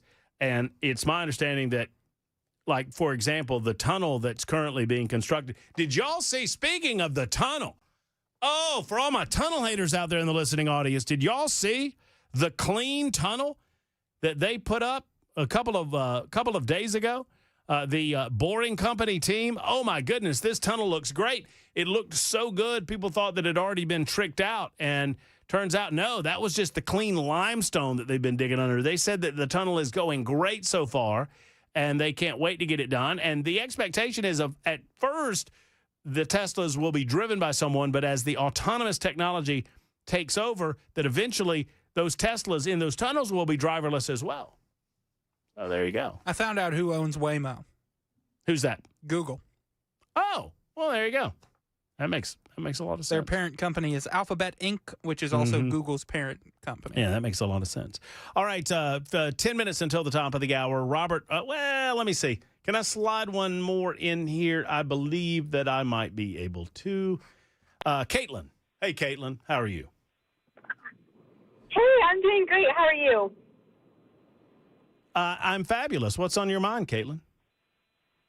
Yeah, as I heard you guys talking about teachers, and as a future teacher myself, I'm finishing up my degree to be an elementary school teacher, and I heard you guys talking about, like, the discipline problem and why a lot of teachers are actually going to private schools versus public schools, and I can attest to that. I grew up in the public school system, always thought I was going to teach public schools, but the discipline has gotten so out of hand, and the reason why is because parents, but also teachers by their administration are told basically not to hold kids accountable for their actions. Right. I've taught a lot, and when I've done my student teaching, I had a kindergartner scream at me for 45 minutes to shut up. And he was throwing things, and he was trying to hit me. He picked up this little trash can trying to hit me and other kids. Well, that whole lesson, when I was subbing that time, when I was substitute teaching, that whole lesson was gone. I couldn't teach the whole lesson. I had called admin early on, like, hey, can we please, could someone please come down here? But admin just doesn't do anything. And the other problem is, I see it a lot in schools now, is their, punishment, or essentially, when I was a kid, I would get, I would get in trouble at school, but I would also get called home. And that's one of the things I told this kid, and he had just said, go ahead and do it. I don't care. My parents won't do anything anyway. And that's the problem right there. But also at the schools now, kids want to go to the principal's office. I can't speak for private schools. I was at the point where I was like, I don't even want to teach anymore. I'm just going to be a police officer because I love the service jobs. But I found a really nice private Christian school that I actually am going to teach at. And so that was my saving grace of finishing my degree to be a teacher, because you cannot teach anymore in the public school sector. I felt more like I was a parent than an actual teacher. And most of the time you can't even get through a lesson without the whole thing being about disciplining I would suggest, based on my experience, and I don't have any children within the system, so I can't speak to it as directly as a teacher could or as a parent could, but it has been my experience that the biggest issues that we face within the public education sector come not from teachers, but from the administration and the bureaucracy that surrounds the administration and the parents. Those are the two biggest impediments. The teachers, by and large, those people that are in the classroom, they're trying to get education done. They're trying to get the job done, and they are impeded more by the parents and by the bureaucracy than anything else. Caitlin, I got to run. I appreciate your call. 54 after the hour on Super Talk 99.7 WTN.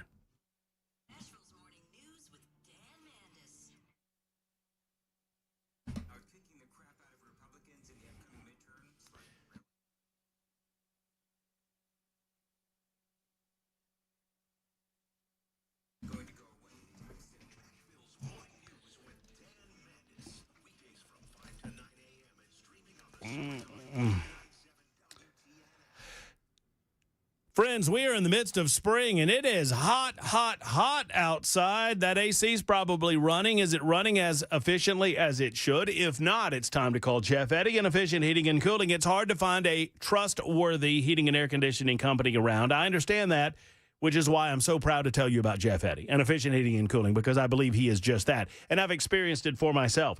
If you need a second opinion on something that you've been told from another company, Jeff's your man. He is the second opinion company. But also, I would encourage you to call him first to get him out to find out what's going on. Do you need early replacement? Are you trying to head off early replacement? Do you have a breakdown that's causing you issues? Perhaps you have a repair cost that has been placed on you by another company and you want to do a second check. Know this, that on a maintenance call, they're never charging you over $125 in their service area. They're going to try to fix what ails your system before they try to replace it. When the time comes, they're an Elite Pro partner with Rheem, and they can recommend the right system for you. They've done all of these things for me and my family in my new home, and I encourage you to call Jeff Eddy if there's ever an issue. 615-784-4424, 784-4424, or efficienthvac.net, efficienthvac.net.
5 o'clock on the dot. I'm Ken Weaver with your top stories. Full forecast and traffic coming up in 5 minutes. Tennessee lawmakers have shut down an automatic review that could have led to legal medical marijuana. The change comes as federal officials have moved to treat marijuana as a less dangerous drug. Supporters argue that the General Assembly should be in full control of any policy changes. Critics warn the state may continue to lag behind much of the country. So polling shows overwhelming support for marijuana legalization in Tennessee, with more than 8 in 10 residents backing medical cannabis. Nearly two-thirds favor recreational use, according to a Vanderbilt poll. Fox 17 says the family of a 17-year-old Montgomery Central High School student in Clarksville says a teacher's resignation does not go far enough after allegations he showed explicit images at school. Mackenzie Ellithorpe says the images were displayed on the teacher's phone during what began as a conversation about schoolwork. His phone there, and he was talking about the project he was working on. Scrolled over, it was one nude photo. It was like about 2 rows of nude photos. Now, district leaders say the teacher resigned while assigned away from campus pending investigation. Both law enforcement and children's services are investigating. Her family says accountability will only come through criminal charges. 2 members of Congress formally resigned today in face of sexual misconduct allegations. Democratic Congressman Eric Swalwell accused in news reports of sexually assaulting multiple women, including a former staffer. Meanwhile, Republican Congressman Tony Gonzalez has admitted to having an affair with a staffer. ABC's Jay O'Brien on Capitol Hill with more. That initial announcement from Gonzalez came less than an hour after Eric Swalwell yesterday announced his intention to resign, and then both of their letters were read on the House floor, one after the other. So they have now both resigned, effective today. There were brewing expulsion votes, potentially against both of them, but now that they've both resigned, those have fizzled out. So a woman came forward today accusing Swalwell of sexual assault back in 2018. I did not consent to any sexual activity. Lana Drews, reading from a statement, detailed the alleged incident where, at an event they both attended, she claims Swalwell drugged her drink, then later sexually assaulted her in her hotel room. While he was choking me, I lost consciousness. And I thought I died. Swalwell has repeatedly denied the allegations. Operation Epic Fury. President Trump speaking on the phone today with ABC News about a possible second round of peace talks with Iran. Here's Stephen Portnoy. He told our Jonathan Carl today, "I think you're going to be watching an amazing 2 days ahead, Jonathan. I really do." The president said no. As for exactly what he meant when he referred to the next 2 days, that's not clear. But sources have told ABC News it does appear likely that another round of in-person talks could begin before the start of next week. That's the latest news. Weather's next. I'm Ken Weaver, WTN News.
Donaldson got a crash on the left shoulder. Briley Parkway southbound approaching Lebanon Pike.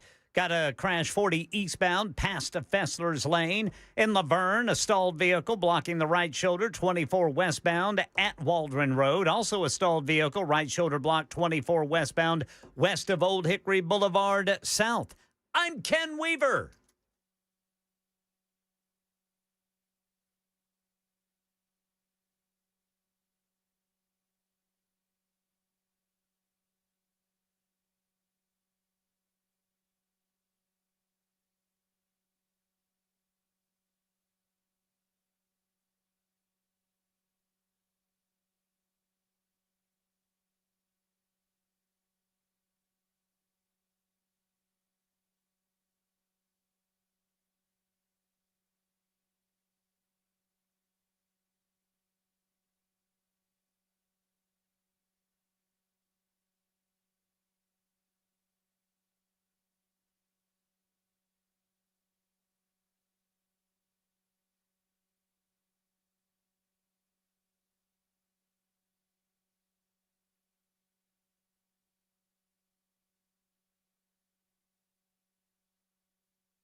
Super Talk 99.7 WTN. For those of you who are waiting, I apologize. Thank you for being there. We'll get your calls coming up in just a little bit. Right now, we have a very special guest in studio, and I'm excited about this conversation. We've had an opportunity to speak to our next guest via telephone, and any number of times. But it's our first chance to have him in studio, and I'm pleased to welcome Monty Fritz into studio with us to talk about the General Assembly, the goings-on of the General Assembly. In addition to his run for governor for the state of Tennessee, it is a pleasure to welcome Representative Monty Fritz. Hey, Monty. Hey, brother, how are you? I'm doing well. I enjoy it. Now that I'm driving every evening, it seems like I listen to y'all a lot. I listen to Chris some in the morning, y'all in the afternoon. I don't know that you recognize, you've probably been in radio a long time, but the sense of community around y'all's shows is important. Yeah. And we don't need to lose that. Well, what I have found in some ways is that the family that creates the audience and the family that creates the group, whether it's Dan or Chris or Chad, we think differently about certain things. We prioritize certain things differently, but we all love one another and we all appreciate one another. And even if I vehemently disagree, and I think we're losing that art as time goes on. I've noticed it in my 26 plus years of doing this, that, sadly, it feels like we can agree, but we disagree one time and suddenly we're enemies. And I don't quite understand that. I mean, you probably experienced this in the General Assembly quite a bit. We have, and I think God's used being a politician to help me learn something. You think when you hit past 60, you've learned everything, and you haven't. Life's an ongoing process of that. But I think learning to love my peers and look at them as image bearers of Almighty God and still disagree with them is both a Christian thing and an American thing. We need dissent. We need to be able to call one another out and still love one another. I wish more people read up on and understood how our country was founded. Mm-hmm. I know you do, and probably more intimately than I do. But the disagreement that went into founding this country, yes. I mean, the adamant disagreement, and created individuals who became enemies and then circle back. I mean, John Adams and Thomas Jefferson are the best example. I mean, they could not disagree more on how they believed the government should operate, but they remained friends until they died on the same day in 1826. I mean, and we've lost a little bit of that. As iron sharpens iron, so does one man sharpen another. Proverbs Amen. 27:17. And we have to remember that. My friend Justin Pearson has helped me with that. Justin and I politically are like 180 I don't hear that off. from Republicans very much. My friend Justin Pearson. It's okay. Right? I have lots of friends that are Republican, friends that are Democrats. This has been a great learning experience. He and I don't agree on things. I think he's absolutely wrong on many, many, many things, right?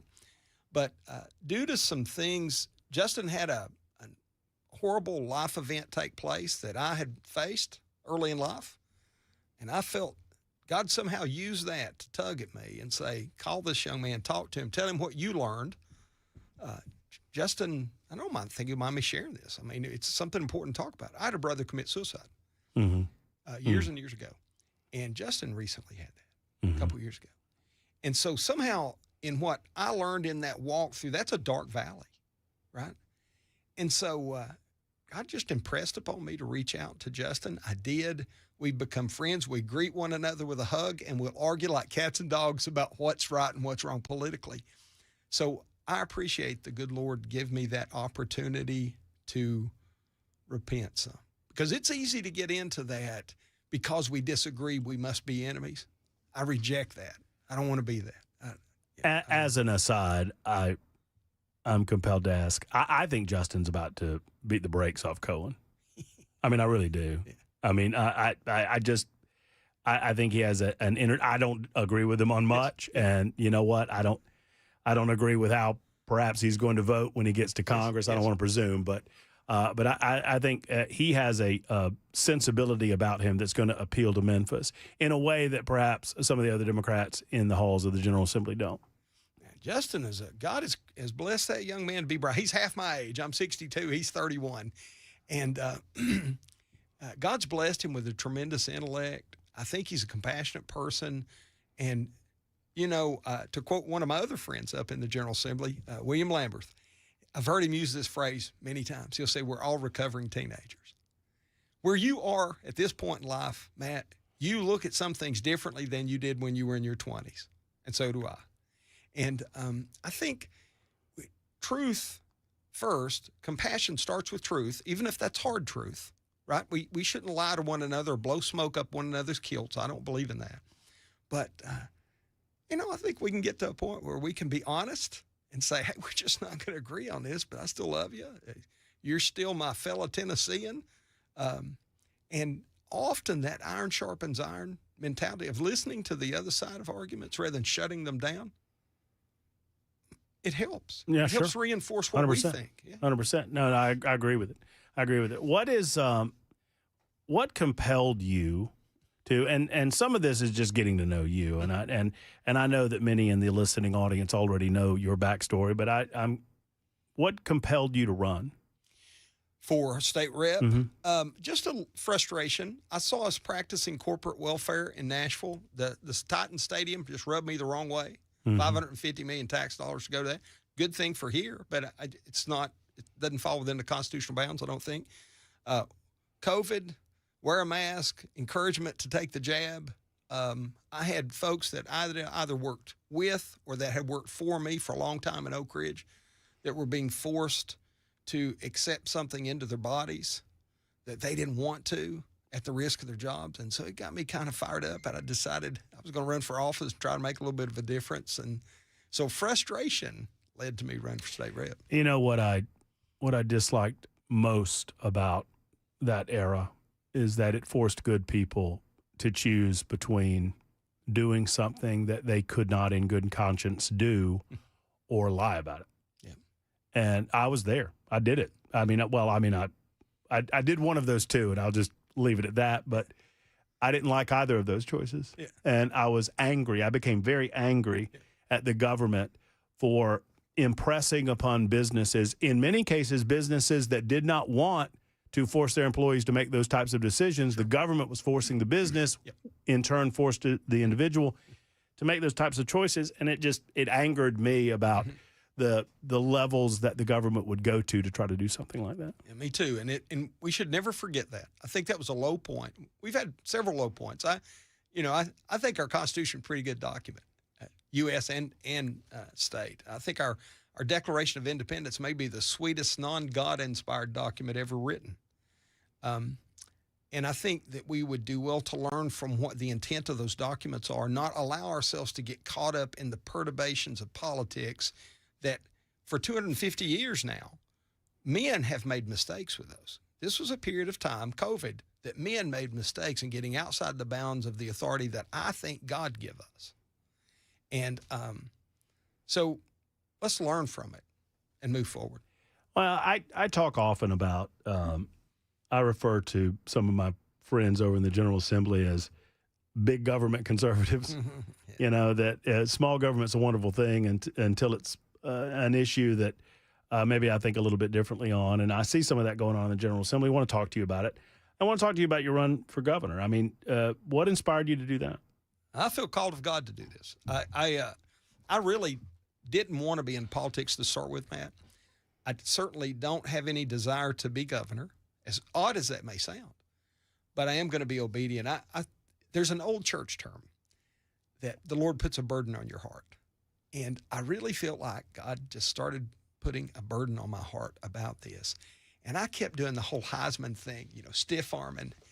And I had folks come to me with words of encouragement and words they said from God himself. And that's going to freak some of your listeners out, I know. Just being candid, you ask. I'm being honest. And so I finally just reached the point. We prayed about it. I prayed about it for a long time. I got some confirmation for that on a couple occasions, and I decided I'm going to be obedient. I'm going to charge the giant. I'm going to pick up my 5 stones. I'm going to empty my quiver of arrows into if you're familiar with the 2 Kings 13 story, I'm going to empty my quiver. And if on the 7th of August I've gotten 2 votes, I will smile at you just the way I am now and say, I've been obedient, and I feel good about this because I'm working myself hard on this and putting myself, my family through lots to do this. I think we're going to win.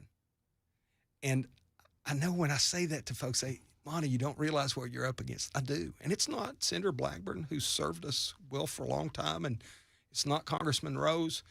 But there's an establishment body politic that thinks that they can manipulate your mind by how much money and how many meaningless messaged mailers that come in the mail. And they're dependent on that. And I think we've got an opportunity to turn that around. Well, we can certainly talk about that, and I'm certain that we'll have opportunities to do it down the road. I want to focus on the General Assembly a little bit. You handed me HB 1971. You knew that we'd be talking about it, and I'm glad you did, because this one is baffling to me. That I guess it was, and I asked Senator Jack Johnson about it. I feel late to the party, and I fault myself, and I feel a little guilty that it wasn't on my radar screen before it actually got passed. Yes. And I spoke to Senator Johnson about it as it was getting passed, and I said, what's the deal with this? And he goes, we're just trying to clean up frivolous lawsuits. A lot of these out-of-state things are coming in. AG asked us to look at it. We passed this legislation in 2018. It had unintended consequences, and so this is just a cleanup. Then I do a little more research, and I'm not denying that Senator Johnson believes that, and I like Jack a lot. He's a good man. But I look at this, and it just feels weird to me. It feels odd to me that we would in any way encumber a Tennessean from challenging the government that is empowered by those very Tennesseans to say, hey, we think something that you're doing up there on the Hill in Nashville is unconstitutional, and we want to question its constitutionality. And we're just asking for a third party to look at this because we think y'all have got it wrong. And it feels to me that what 1971 is saying is, nah, you don't get to do that anymore. Well, I think it says that. It's very clear there in Section 3 where it talks about a cause of action does not exist. You'll see that. And it talks about the constitutionality of any state statute. And that is Article 1, Section 17 of the Tennessee Constitution problematic for me. When I first saw this come out, and it's a companion bill in the Senate, we spoke on it. To be honest with you, I took it to 2 or 3 things pretty quickly. The Hughes v. Lee lawsuit, because that was a clear victory for the rights of Tennesseans. That we had unconstitutional, perhaps even Jim Crow law that had been on the books for a long time, that the court said that's unconstitutional, we're going to get that off. Can you I don't mean to interrupt you there, but can you help me understand how that language got to where it's so confusing? Because we have an opportunity to exercise our Second Amendment rights until such time as we have an intent to go armed. It's very confusing. Yeah, it is, and it is upside down, Matt. Our intent to go armed is upside down. You and I, as Americans, as America first, freedom-loving men, and our families think this way. They think that we're innocent until proven guilty. That intent to go armed actually inverts that paradigm. Right. And you and I are guilty of a crime. And we have to then have a defense against our guilt, and we have to present that. So whether it's the open carry or whether it is a permitted carry, and I struggle a little bit with permit when it comes to my Second Amendment rights. I struggle a lot with that. Mankind, leaders, we're humans. You and I face this. And our founders understood this. We struggle with wanting to usurp authorities that God has not given us. And so that's happened, again, in 250 years of America and 230 years of Tennessee. That's happened. That you have people get in positions I know better than the Constitution. I reject that. Stick within the bounds of what we have. And there's almost a pre-crime element to that, if you will, to look at Hollywood. Right. We think Matt may do something wrong or Monty may do something wrong, so we're going to stop him here. Well, thought crime doesn't exist constitutionally. Well, nor should it. No, it shouldn't. And, if it does in some states, sadly, and that's a different subject. Some people's mindsets in the whole hate crime nonsense that exists in some states is thought police, in my opinion. Crime is crime, and you should judge people on their actions. But to your point, instead of just accepting that in Hughes Lee, the state went too far, let's correct. And by the way, has that been corrected? No.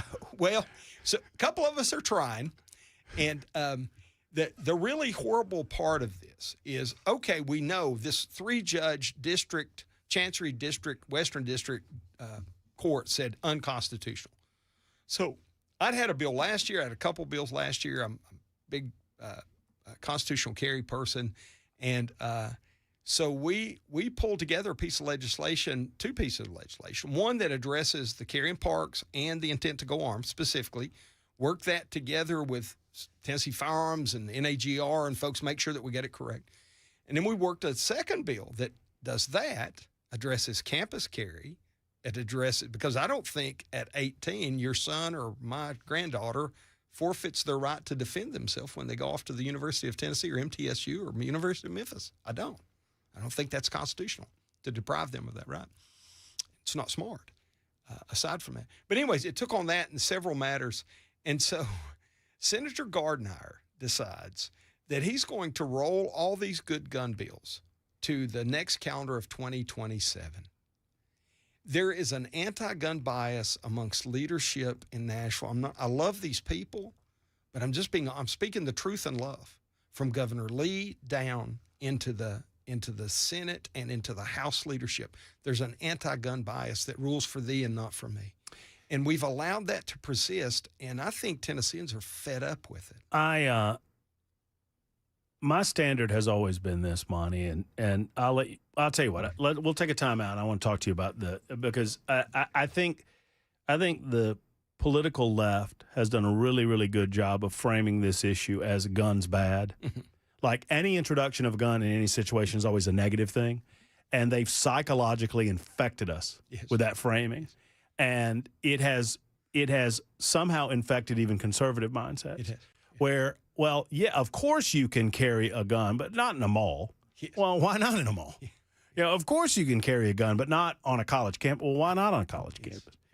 And I'm right there with you on. And when 95% of mass killings over the last 50 years occur in those quote-unquote gun-free zones. Yep, that's right. It's foolish. You know why? Because criminals don't care, and they never have. And because we equip the predatory criminal and the predatory politician by these policies and laws to take advantage of the honest hard work in Tennessee. Monty Fritz is with us for the better part of this hour. It's 24 after the hour. We'll get to your calls perhaps on the other side of the news coming at the bottom of the hour. We'll continue the conversation next on Super Talk.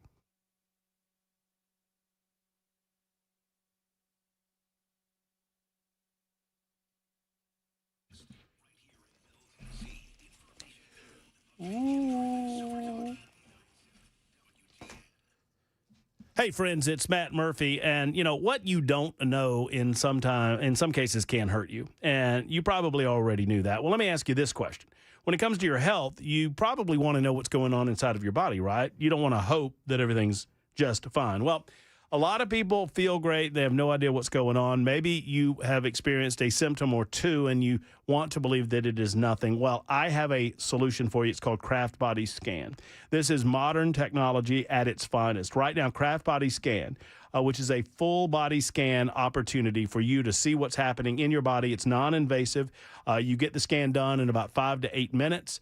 And right now, the couple's heart and lung scan that you can receive, which is a $2,500 value, is being offered to you at $99. It's an opportunity for you and your loved one to get in and check out your heart, check out your lungs, and to experience what Craft Body Scan has to offer. It's fast, it's easy, and it gives you peace of mind, and it can give you an early heads up on symptoms before they ever show up. I know I did it. I'm a little bit of a hypochondriac. I will admit that about my health. And so I loved going to Craft Body Scan. And when I did, man, oh man, it gave me that peace of mind because they gave me the thumbs up and gave me an A-OK. TogetherWeScan.com is the website. TogetherWeScan.com, code MATT50. That's MATT50. 615-436-1000. 615-436-1000. Tell them I sent you to Craft Body Scan. TogetherWeScan.com.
It was a shocker for sure.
Full forecast and traffic coming up in 5 minutes. And even as the federal government loosens marijuana restrictions, Tennessee lawmakers are digging in.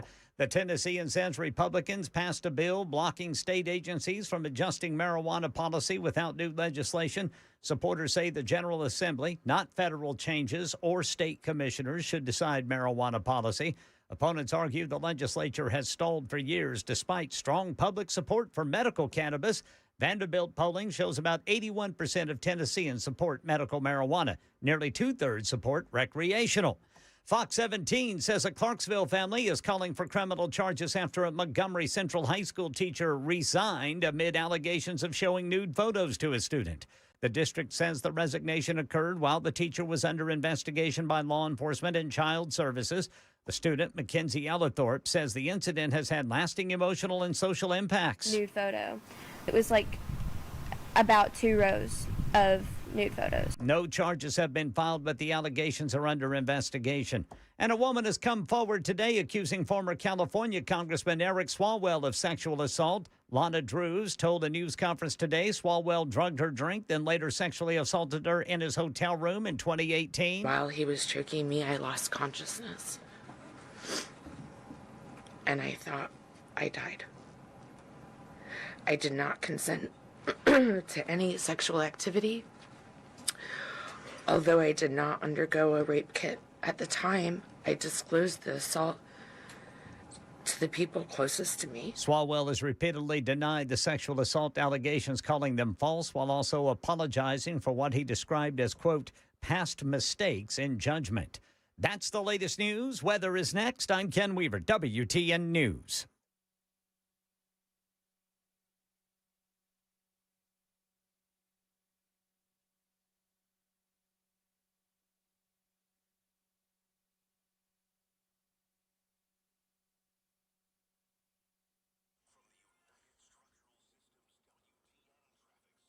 Donaldson, a crash blocking the left lane. Briley Parkway southbound approaching Lebanon Pike. Berry Hill, an accident. The center lane blocked. 65 northbound past Armory Drive. And then in Laverne, got a stalled vehicle. Right shoulder blocked. 24 westbound at Waldron Road. Still showing a crash. 40 eastbound past Fessler's Lane. And then in Hermitage, a crash. Old Hickory Boulevard right there at I-40 westbound. I'm Ken Weaver.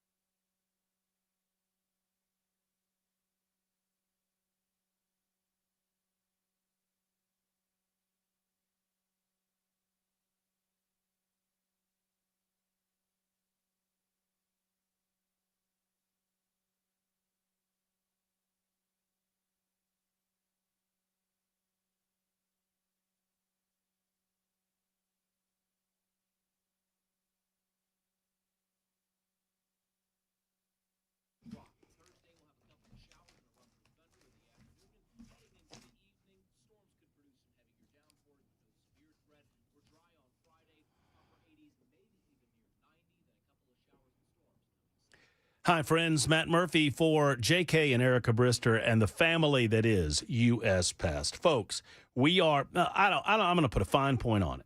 This is prime bug relationship season. And when bugs get together with other bugs, when the boy bugs get together with the girl bugs, and they still understand that there's only two genders, they make baby bugs. And those baby bugs want what's yours. They want the cool in your home. They want the food in your home. And if you allow it to happen, whatever kind of bugs there are, they're going to infest your home. Allow U.S. Pest to prevent all of these things from going on. Prevent bug sex season. There, I said it. By going to U.S. Pest. If you are unsatisfied with your current pest control company, or if you don't have a current pest control company, give U.S. Pest a call. They're not going to do the hard sell on you. They're going to come out, give you a free pest and termite inspection, tell you what's going on with your family, tell you what's going on with your home, and then they'll offer you a prescription for success. Two things I can tell you about J.K. and Erica Brister. If you see any of their billboards around town, they love the United States of America. I love the fact they fly American flags over every single billboard that they have in town because they love this country just that much. And number two, they hate bugs and they want to solve your bug issue. Full service pest control, termite protection, and crawl space service available. Give the call 590-1260, 590-1260 or uspest.com.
Super Talk 99.7 WTN. Good conversation going with Representative Monty Fritz. He's also running for governor of the state of Tennessee. And we continue talking about HB 1971. Now, we're getting to this, the major question, and that is whether or not this was legislation that needed to happen. And I kind of want to get to the point of it, Monty, because I don't want to run out of time on some of these other issues. This felt like it was a response. A state that, and you know what? And I'm sure that many lawmakers would come on the radio show and say, no, that's not true, Matt. We had all these frivolous lawsuits. I just didn't see all of these frivolous lawsuits that were clogging up the AG's office like I'm being told existed. How did this thing pass? Yeah, I don't know. I say this a lot, and it gets me in trouble. Too many weak males in politics, man. And told what to do, and don't research things for themselves, and just read the words. When I spoke against this bill on the floor, I try to be professional and statesmanlike. That's what my people pay me to do, right? But it's very clear that it says no cause of action and constitutionality of any state statute. Wow. It's a direct slap in the face of Article 1, Section 17 of our Constitution. I think, I say this sometimes too, and again, truth and love. I think if we have indeed been endowed by our Creator with certain inalienable rights, and I think we have, I think you have to think that to be an American. Right? Mm-hmm. I think that, and governments are instituted to secure those rights. I think you have to believe that. Then the people that do things like this and vote for things like this, either out of ignorance or compulsion by leadership, shame on them.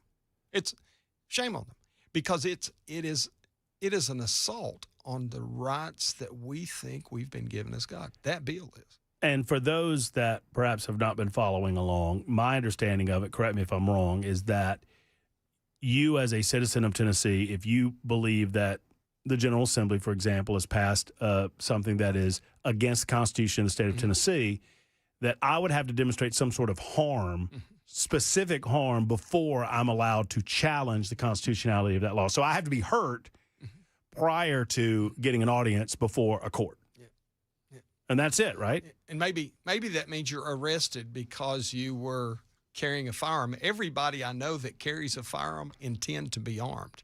But I don't know a single one that intends to do anything nefarious with it. They're just carrying because it's their God-given right. And secondly, because there are bad people in the world. And they have the right to defend themselves. It's the first law of nature. And so that language of intent to go armed, heck yeah, I intend. Every time I put a Smith & Wesson or a Glock on my hip, I intend to be armed. Of course. Well, and, we were talking earlier about how we've seen a creep of attitude about where and when. My standard, I thought about this a lot, and because people bring up, you can't bring a gun into the General Assembly. Mm-hmm. Or you can't bring a gun into a courtroom. Mm-hmm. And I've thought about that, and I was like, well, it seems to me to be a pretty fair standard and a compromise, if you will, regarding the Second Amendment, that you grant me my Second Amendment rights, and I will acquiesce to you in a court of law because it's a very emotionally charged situation. But here's the standard, that anytime the government wants to deny me of my full Second Amendment rights, you have to guarantee me full security within that setting. And if you don't, you are going to be held responsible for whatever might happen during that setting. I mean, I think that's and I consider that to be a compromise of the Second Amendment. Yeah, and I think, so House Bill 2514 was what I would refer to as the kitchen sink of constitutional carry that I have open right now. Doesn't look like we're going to get to hear it. My senator, I know, was going to try to get it pulled back and heard, and I've worked with the chairman of the criminal justice to be able to hear it. But I will just tell you, brother, there is an anti-gun bias in our state government. We had so much so. So the same bill, basically, last year, I happened to be sitting in my office with John Harris and Richard Archie, right? 'Cause I'm a TFA life member. I'm a GOA life member. We're talking. So in comes a member of the governor's staff from Department of Safety, representative from TBI, representative from the DA's conference, and they come in and sit down, and they looked at the language. This is last year. And the first statement from the governor's person was, well, Representative Fritz, I speak for the governor, and we're philosophically opposed to your legislation. To which I replied, very respectfully, you don't get to be philosophical. You get to be constitutional. And boy, it just, when you say that, they bristle because they've gotten so accustomed, the bureaucrats and the politicians in Nashville and other places. I'm just talking about state government in Nashville, not just state government, have become so accustomed to being able to deny you your rights that when you push back, you're a bad guy. I had an experience this year because the raccoon bill, right, came about because Cameron Smith, who writes for the Tennessee, and he's a conservative writer over there, and myself were talking about the bureaucratic nonsense that we are just that's thrown into our laps. And we decided to utilize this as something of a test case. And originally it was opening the door a little more than eventually happened. But we sat in a room with, and, you know, Joey Hensley, sponsor in the Senate, and Kip Capley in the House. And we sat in a room with some of the bureaucrats, with the Tennessee Wildlife Association, the Veterinaries Association.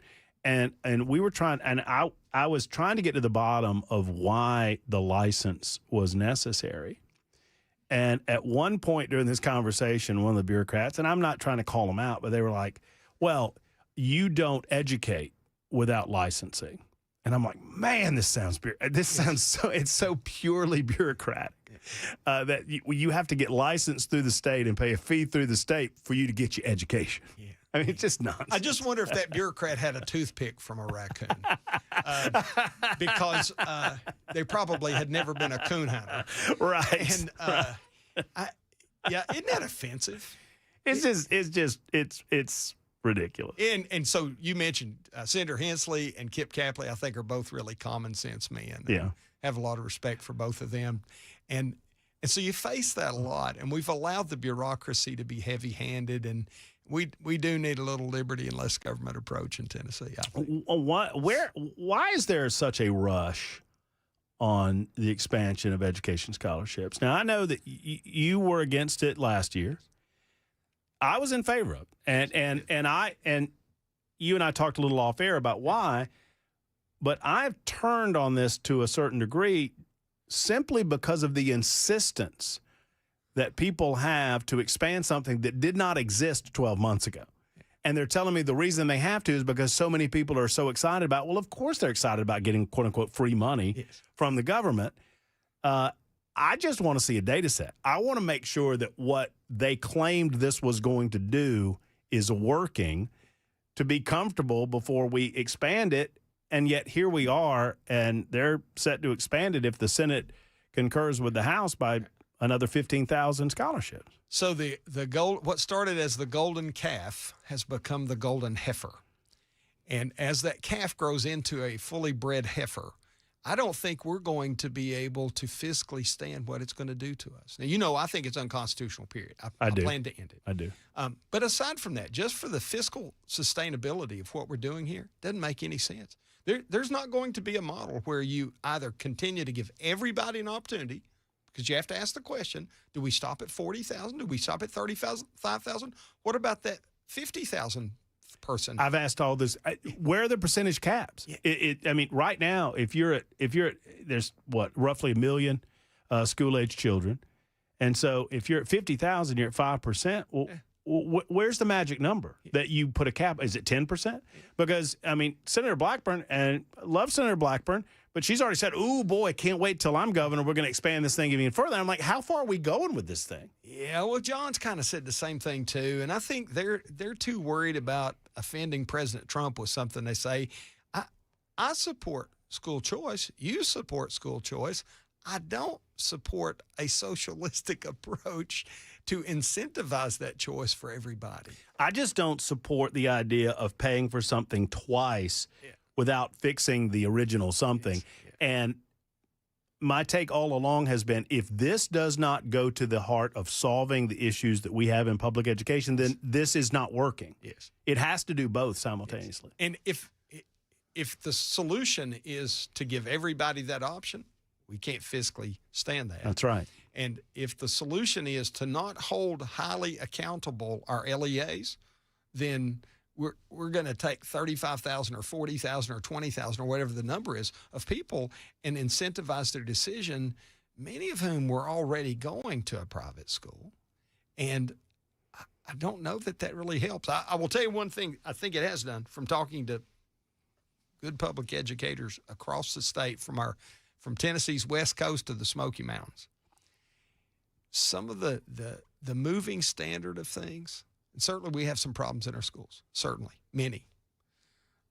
But we kind of attacked public education and the teachers to make this happen. And I don't think that 50-year-old teacher that I know in Harriman High School that I texted with earlier today that wants me to come and do a Tennessee history class with her, they have a hard time forgiving that because they're working 50 and 60 hours a week to try to prepare those students and do the right thing. Well, and when I speak to teachers, and I try to do my best to make the distinction between the bureaucracy and the teachers themselves, and I think there's a big distinction to be made there. And the teachers, for the most part, are doing their best and they fight it far more than I do on a daily basis, the bureaucrats and the nonsense and the administrative bloat and all of that. But I think to the heart of the matter, you're right, that if we don't get to those systems that are failing our parents, and if we just supplement a different system, then we're not really doing anything. Now, so you grew up in Georgia, I grew up in Tennessee. We did, when I was a young person, we did a standardized test each year, a couple of days of it. We test our kids to death today with standardized tests, I say, and educators say, and the parents say. And most of those just happen to be contracted tests, right? And I think we ought to look at that. We're missing educational opportunities by standardized testing, I think. And because we haven't, here in Nashville, set a bar of excellence that we will hold to. And I think we've hurt ourselves with that. Speaking of local accountability, I know that there's a movement to, in some way, take over is a word that, some in the General Assembly don't want to mention because they don't want it to seem like they're taking over the Shelby County school system. But they want to create, it's my understanding the latest idea is to create a separate board that will take over the duties of the elected board and body to try to get the school system over there on track. Do you support that?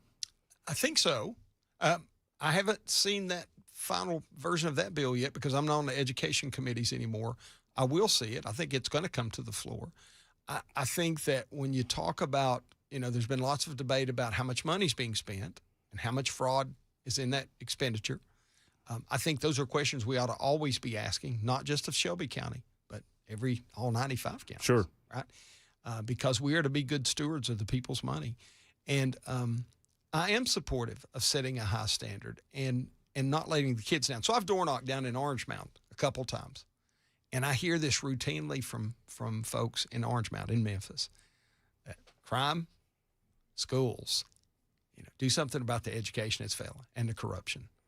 And I think that's not unique to Memphis. It is not. We often pretend that it is, but it's not unique to Memphis.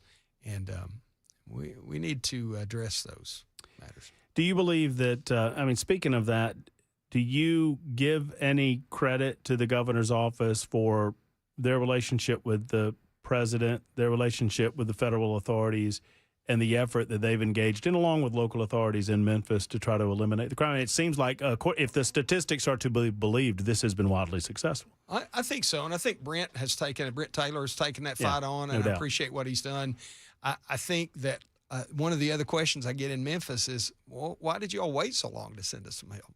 So I think the governor has to answer that. He had the authority, Article 3, Section 5 authority to send guardsmen to Memphis already. And I don't know why we waited on Trump. Trump's not afraid to make decisions, good or bad. True. True that. And so I think it's fortuitous that it's helping the folks in Memphis. I don't think anybody wants to see federal troops or even state troops there forever. I don't. See, if we don't correct the problems that have allowed a predatory criminal environment to persist in many places, not just Memphis again, then as soon as we do reach the point we pull the folks out, it goes back to that. And I'll go back to what we were talking about with the Second Amendment. There has been such a push across the state to disarm the law-abiding citizen that we have created a predatory instinct. There are criminal-type evil people, bad people, There are those. And they recognize that many of us, because there's gun-free zones deposited everywhere, that most of us are going to be disarmed at some point in time. That enables the criminal. And so I think the first thing that Tennessee leadership's got to do is encourage the right to keep and bear arms by all lawful Tennesseans. I agree with that. I'm told, Monty, that there are these, I'm told, I've never seen one. I'm told that there are these signs that businesses put up that have the gun with the little red circle. I've never seen one. It's weird. I'm told they exist, but I've never managed to catch one. Pharmacy bill, and I hesitate to bring it up with only a couple minutes left, but where are you on the Fair RX bill? This is just an awful situation because it feels like government got us into this situation largely, and now government's doing its best to try to get us out of it. And I just can't figure out where I'm at on it. Well, first, I think we have to go to the Constitution first. It says that perpetuities and monopolies are not good for a free state and shall not be permitted. That's what our Tennessee Constitution says. So that vertical integration that we have with CVS, I'll go ahead and call them out. Yeah, it's a problem. It's a monopoly. Yeah, it's a problem. And we've allowed some of that to occur in lots of things. We have a hospital administration in Upper East Tennessee that even the Attorney General says is a monopoly, and we haven't really dealt with it. So, again, constitutionally, I think we have to deal with that. I think that there's lots of money being spent by the big lobbies that may be putting out messages that are less than 100% accurate. But I think most people would agree that if the same individual owns the insurance company, the pharmaceutical manufacturer, the pharmaceutical distributor, the doctor who writes the prescriptions, and the little clinic that you go to visit the doctor, there might be a problem with that. And and then they take that PBM leverage and they determine what the reimbursement cost is for the mom and pop pharmacy down the street. And they may be putting many of them out of business. And I agree with everything you just said. I just don't know that I agree that the solution is the right way, that at least the solution that I understand is the right way to handle the problem. Sure. Right? Hopefully y'all figure it out over there. We're out of time. I hate that we're out of time. Listen, I want you to come back and talk about your run for governor. You're welcome anytime. We appreciate the hour that you've spent with us. Thank you, Matt. Representative Monty Fritz joining us for the better part of the hour. We've got to take a break. It's Super Talk 99.7 WTN.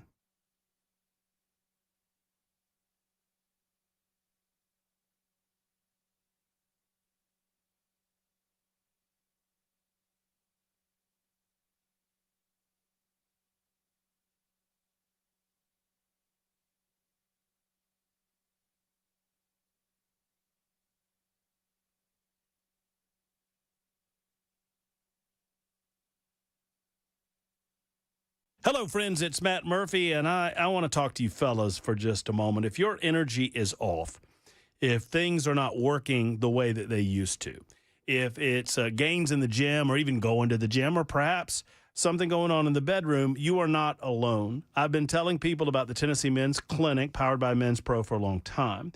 What I like about them is, number one, they've been doing this for a long, long time, and they're not a fly-by-night place or a sketchy online place where you don't know what type of advice you're getting. These are true medical professionals, urology-based. They run labs. They build a plan around you. It's not some one-sized-fits-all deal. They believe in you, and they believe in getting you back right the way that you want to be. Most guys that I've talked with over the years that I've been talking about Tennessee Men's Clinic, and listen, I understand that it's a sensitive subject. I understand it's a very private conversation that you want to have with the group at Tennessee Men's Clinic. But most of the guys that I talk to about it say that they wish, the one regret that they had, that they didn't do this sooner. Because, guys, it is 2026. It is not 1976. And you don't have to live like that. They treat low performance. They treat testosterone issues, weight loss. They can help you. Their treatments have worked for thousands of men. They can work for you. 615-208-9090. 615-208-9090 or online at TennesseeMen'sClinic.com. That's TennesseeMen'sClinic.com.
6 o'clock on the dot. I'm Ken Weaver with your top stories. Got the full forecast and traffic in 5 minutes. Tennessee Republicans moving to block a possible route to legal medical marijuana.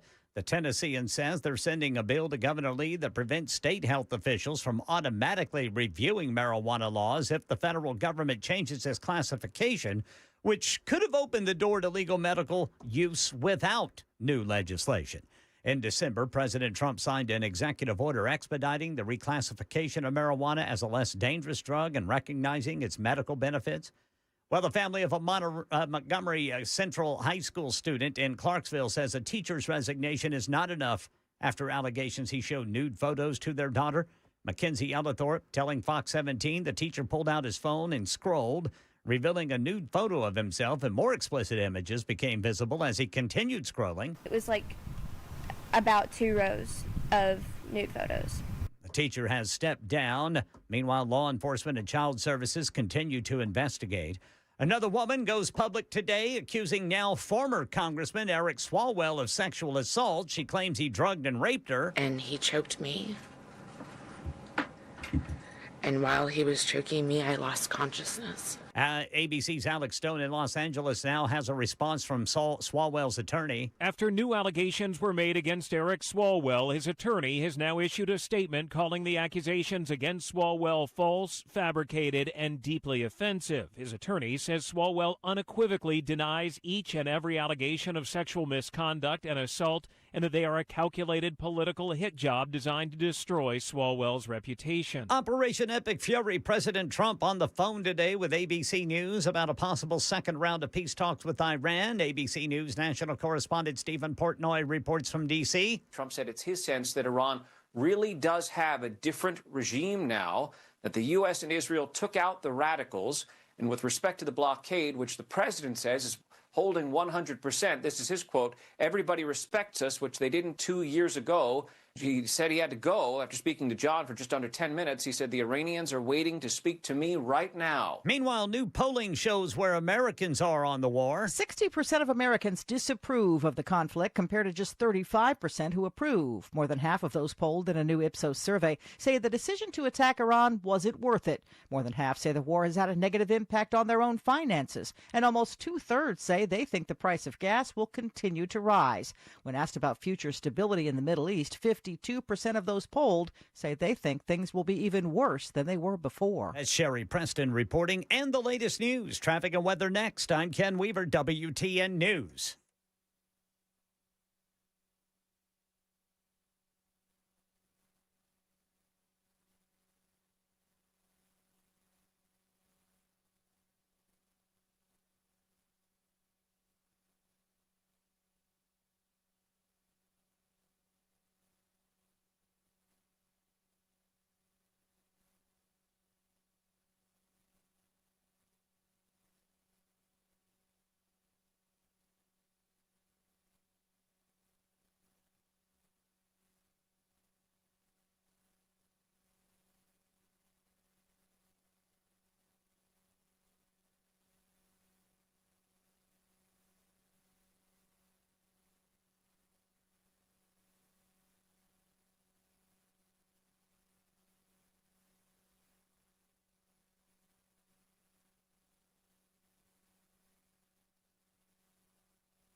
West Nashville got a crash. Charlotte Pike near White Bridge Pike. In Laverne, a stalled vehicle, right shoulder block, 24 westbound at Waldron Road. And a crash in Williamson County. This is going to be Nolensville Pike near Concord Road. Now in Cheatham County, got a crash. Ashland City Highway near River Trace. I'm Ken Weaver.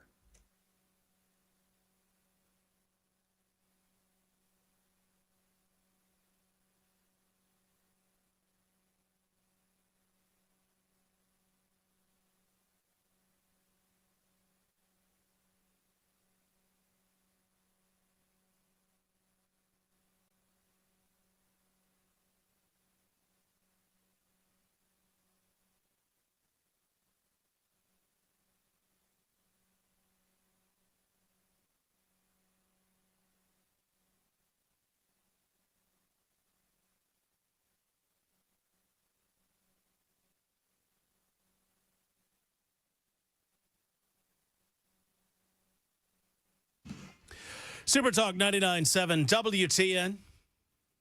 Hello, friends. My name is Matt Murphy. This is the final hour of our Tuesday edition. We're pleased that you've decided to join us. We're going to get into nincompoops in the news coming up in just a couple of moments. Thank you for indulging us.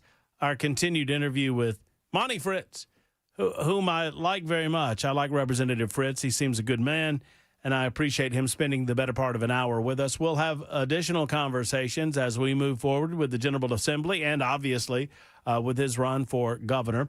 I don't discount anyone running for political office, frankly. I have made that mistake over the years, and I believe it is up to you, the people, to decide, we, the people, to decide who we want to represent us, whether it be in the governor's office. And you know what? Polls are polls are polls are polls. And I understand where Marcia stands, and I understand where John stands, and I understand where Monty is. And I understand that name ID means a lot, and I understand establishment means a lot, etc. But I also understand that things can change, and the ultimate poll comes on Election Day. And, if you forced me to bet $5 or $105 on it, obviously, I understand where most of the people seem to be on the matter. But I don't discount anyone, and I appreciate the fact that people are called to public service. And as Monty said, he feels that God called him to this level of public service and to cast his hat into the ring, and I appreciate that, and I respect it. There was a time years ago that I referred to. I was in Alabama, and there was a gubernatorial race that was getting cranked up years ago, and there were there were a lot of players in this race. The two main guys were Senator Bradley Byrne and Tim James. Tim James was the son of the former Governor Fob James, and he was a businessman and was very well known across the state. And Senator Bradley Byrne he was chancellor of the two-year college system in the state of Alabama. He was a state senator. He was a well-known commodity, and both of these two individuals were very well funded. And there were many, many other also-rans. And then there was this fella who was a representative out of Tuscaloosa, Alabama, that was also running.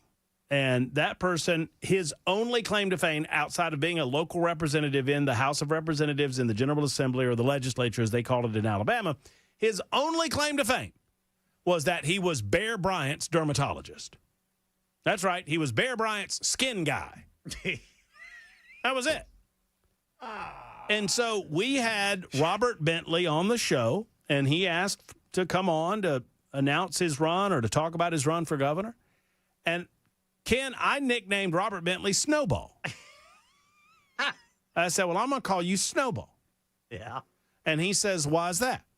And I said, because there's not a snowball's chance in hell of you winning the governor's office. You know who the next governor of the state of Alabama was, Ken? Him? Robert Bentley. Him. Bear Bryant's skin guy? Yeah, Bear Bryant's skin guy. Was he like a dermatologist? Yes. Yes, that's what it. So y'all had this a similar thing going on in the state of y'all had a similar thing going on in the state of Tennessee. It's my understanding that Bill Lee kind of was it Diane Black and Randy Boyd that were in the primary together, and they beat hell out of one another. And here comes Bill Lee up the middle. Well, I'm not pretending I understand the circumstances of how all that went down. Y'all don't get me wrong, but it's my understanding that is similar enough because that's what Bentley did. Bradley Byrne and Tim James just beat hell out of one another during the primary, and everybody got kind of sick of all these negative ads and all that. And here's Robert Bentley. Hey, how are y'all? Hey, what's going on? I'm Bear Bryant's skin guy. And everybody voted for him. He got in a runoff, and people voted for him. Well, he knew the GOAT. He knew the GOAT. That's true. Now, it turned out that kind of got a little sour because Robert Bentley got full of himself and decided he wanted to have some relations with his chief of staff, who was 32 years younger than him. And it got all nasty, and I could tell you stories about that, too, where, conversations overheard in his office. Ooh, and, he was recorded talking about, I love feeling your breath. Stop it. Wait, what were these? What was he saying, Matt? Replay that back. Do it with Richard Shelby's accent. I loved Richard Shelby's accent, man. Richard Shelby. Oh, that's Shelby. I loved his commercials. He had this deep voice guy, Richard Shelby. Every election season, Richard Shelby travels all 69 counties of this great state. It's like the only time he's ever in Alabama is during election season. Richard Shelby would wear me out. Senator Shelby, you know what he would do? What? Dude it would take 3 months to schedule an interview with him, right? Oh, because he's real busy. Yeah. And then you finally schedule an interview with him, and that slick, he would, okay, so the interview is supposed to be at 6:45 tonight, Ken. Okay. All right, 6:45. And, he's got a tight schedule. He's got to be out by 7. It's got to be out by 7. Well, when do they don't call you till, I don't know, 7:58? 6:52. And so they've cut that interview in half already. And then he's one of these dudes, and a lot of politicians are like this, y'all, where they will answer a question as long as you let them. Y'all think that I interrupt these politicians rudely? Well, it's the only way that you can get another question in, because some of these politicians have learned. They know what they're doing, They know man. Exactly. And so if I ask one question, you see, if they answer that question for 15 minutes, I don't get to ask another question. Well, time's up. Oh, gotta go. You know how that goes. Answering a question as long as they let you do. Anyway. Oh, man. But yeah, the end of those ads that he ran, that's just Shelby. That's what he'd say. That's just Shelby. I love it. Yeah, sure He would bring some gravitas to the Alabama Senate. He did. I love it, man. He did bring. Do you still call him Snowball? No. 1278. Don't be nasty. Let's play Nincompoops. Yes, let's do it. Super Talk 99.7 WTN. Nincompoops in the It is a daily opportunity for us to look all across the volunteer state, the state of Tennessee, all across these United States of America. Nay! The globe! Yes. And we find these nincompoops, whatever rock they might crawl under, and we expose them for what they truly are. Ken Weaver does a story. Jackson Williams does a story. Matt Murphy does a story. You get to vote on who you think the nincompoop of the day is. Then we tally those votes once a week, and then we eventually come up with a champion. A champion. Sadly, Ken, Jackson has been the champion for as long as I can remember now. Since Christmas? I'm sorry. The entire spring. When it was spring, I don't think... Dude, I think he's had it since after Christmas. It's been a long time. I think I've had it since at least the ice storm. Well, it's high time we stop all of that. It's too much. It's too much, everyone. Friends, it's gone to the man's head. That's all I'm going to tell you. It's gone to his head. We need to stop it. Ken, in the spirit of the event, in the spirit of the segment, and in the spirit of declaring you the winner yesterday, I'm not challenging the victory. Although I think you won by 3, and I think I won the online poll. But whatever, you are victorious. You won Monday's Nincompoop, and you get to decide the order today. All right, it's going to be Weaver, Murphy, and Williams. I like it. I like that. I like that It's order. strategery. Mm-hmm. I dig it. What do you got, Ken?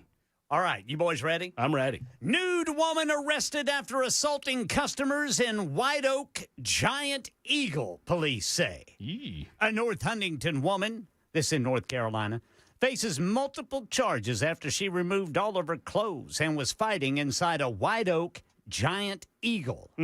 On Thursday, White Oak police officers responded to a call from a giant eagle. That's a store, not a real bird. On Lincoln Way for a report of a disturbance in the store. When police arrived, numerous employees and customers pointed them toward the middle of the store at a naked woman identified as 53-year-old Tammy Knut. Knut was standing near the registers with blood coming from her face, surrounded by scattered and damaged grocery store items, according to court documents. While surveying the scene, police found there were numerous children in the store whose parents were trying to shield their eyes. Knut was immediately taken into custody by officers, placed in a patrol car, and Police Chief Jason Binder declined to provide further comment beyond what they posted on social media by just saying, well, we took her into custody and put her in the car. Police obtained security footage from Giant Eagle's corporate office. The complaint said numerous witnesses reported Knut was acting irate in the store, throwing items, assaulting people, completely naked and bleeding from a scratch down the side of her face and her chin. She also suffered a puncture wound on one of her hands from a bite mark. Goodness, this woman was nuts, and her name is Knut. The female victim told police she had been shopping when she heard a woman yelling and screaming. During this tantrum, the female got naked, continued with her actions. Court documents said the store manager attempted to escort Knut out of the store, but she struck him and began performing sexually explicit acts before acts, grabbing his face. I'm just... Look at that, look at that. Look at that, look at that. I'm sorry. Oh, yes, they call him the street. Oh, don't look at though. Knut then struck the female victim who was walking past. The victim reacted. Knut then bit her hand to a point where she had trouble removing her hand from Knut's grip, like a snapping turtle. Uh-huh. Good thing they got her in jail. Oh, my goodness. Why do people want to take off all their clothes and run around naked? I don't know. That's what... I don't get it. Like, she could have done all this without being naked. Yeah, she could have. But What do you think the Waymo would do if you were naked in it? Gosh, that's a great question, Jackson. That's a great question. I think we should try that next time. Not on my Waymo account. I don't. I was inspired when you said they tried to shield the eyes of the children. Yeah. Don't look at them! It was too late. Look away. She had already been mooned. Oh, that's an nincompoop right there. Here's another one. Look, I think we all appreciate what Secretary Robert F. Kennedy Jr. has done for MAHA and the MAHA movement, Make America Healthy Again. But that doesn't mean that over the course of his life, he's not done some nincompoopery of his own. A new biography of Robert F. Kennedy Jr. is shedding light on a series of personal and unusual moments from his past, including an incident in which he, by the way, I feel compelled to tell you that if you've got the little children in the car, this gets a bit sensitive. Just telling you. Including an incident in which he documented cutting off a dead raccoon's penis during a family outing. What? In the book, RFK Jr., The Fall and Rise, written by an investigative journalist, Isabel Vincent, it draws from dozens of sources, including private journals Kennedy kept in New York City between 1999 and 2001. These journals, which were updated daily, were later shared with Vincent following the 2012 death of his second wife, Mary Richardson Kennedy. According to the book, the journals were held by Mary as leverage during their divorce, which had not been finalized at the time of her death at the age of 52. She died by suicide, sadly, May 16th, 2012, in her home in New York. The biography comes as RFK Jr.'s podcast launch was ridiculed as critics said their ears will bleed. Vincent's reporting uses journals to paint a detailed picture of Kennedy's personal struggles, family tensions, and long-standing interest in wildlife. Now, we know the story about the bear, right? Yeah. That he I don't know, found a bear or dropped a bear off, wanted the bear, didn't want the bear, left it in Central Park. One entry dated November 11th, 2001, describes Kennedy pulling over on the highway while driving with his family after spotting a dead raccoon. Quote, I was standing in front of my parked car on I-684, and I cut the penis off a dead raccoon, thinking about how weird some of my family members have turned out to be. goodness. He reportedly was reflecting on strained relationships with his brother Douglas Kennedy and cousin Bobby Shriver. My kids waited patiently in the car. Vincent told people that Kennedy took the animals' genitals so that he could, quote, study them later. What was he studying? Well, the account adds to a series of stories involving Kennedy's handling of animals and roadkill. His interest in wildlife dates back to his childhood, including a moment when he presented a salamander to his uncle, John F. Kennedy Jr., John F. Kennedy, that is, in the Oval Office. Did you use this research for the Trash Panda Act? I did not, but I do relate this story to you in part because of our love of the Trash Panda Act and in part because of Monty Fritz reference to a raccoon toothpick. And if you know, you know. You know. Jackson? Upstate New York man in cow costume accused of attempting to stab family member. Gummit. What does that mean? Well, he's wearing this story's utterly ridiculous. I hate you.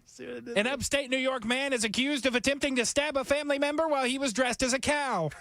WRGB reports the Albany County Sheriff's Office responded to a domestic incident in Rensselaersville on Saturday.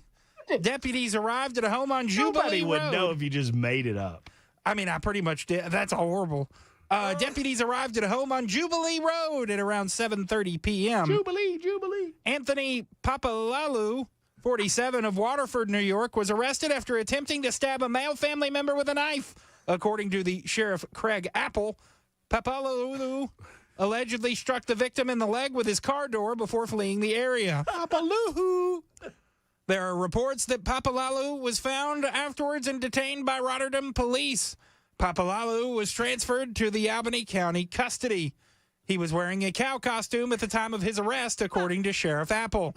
It's unclear why Papalalu was wearing the bovine outfit, but Apple told the Times-Union that such behavior appears to be expected from him.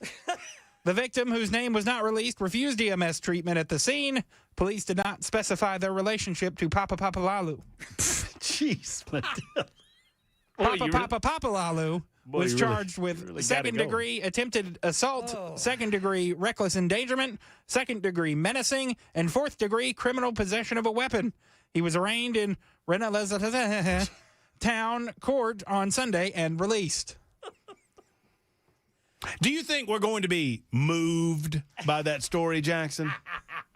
That's a good one, Brother Murphy. Y'all's story just didn't have any meat to them. All surface level stuff. Well, you sure as hell were milking yours for all it was worth. Why don't you wagoo and look for some other stories? I'm glad he was dressed as a cow, right? Not a bull. Because if he was a bull, you say he was dressed that way because he's horny. Too much? Too far?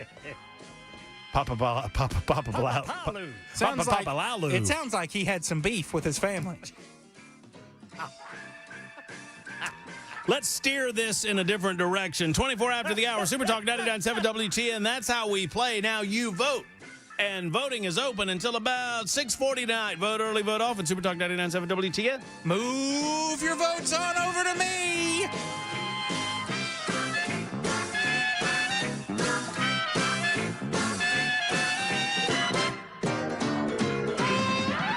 Papalalu.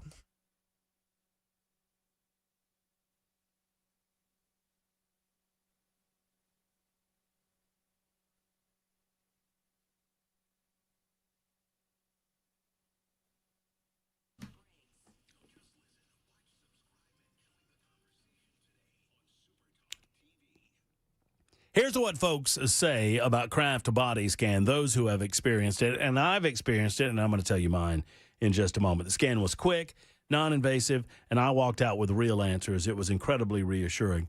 You know, that is someone that went in to Kraft Body Scan and got the couple's heart and lung scan, and I'm a testimony to the fact that this does give you peace of mind. It is important.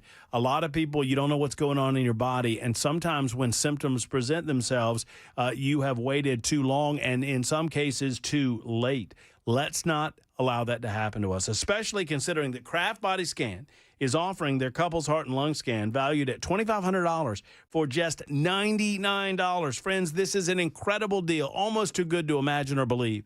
It is fast, it's easy, and it really does give you peace of mind and an early heads up before symptoms ever show up. Go to togetherwescan.com and put in promo code MATT50, MATT50, MATT50 at togetherwescan.com or call 615-436-1000, 615-436-1000. This year, let's not just hope everything's okay. Let's know that you're okay. With Kraft Body Scan, togetherwescan.com, promo code MATT50.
Hello, friends. It's Matt Murphy for Genesis Diamonds. Genesis Diamonds is your one-stop shop for all things diamonds in this community. And once a year, in the springtime, Genesis does something pretty incredible.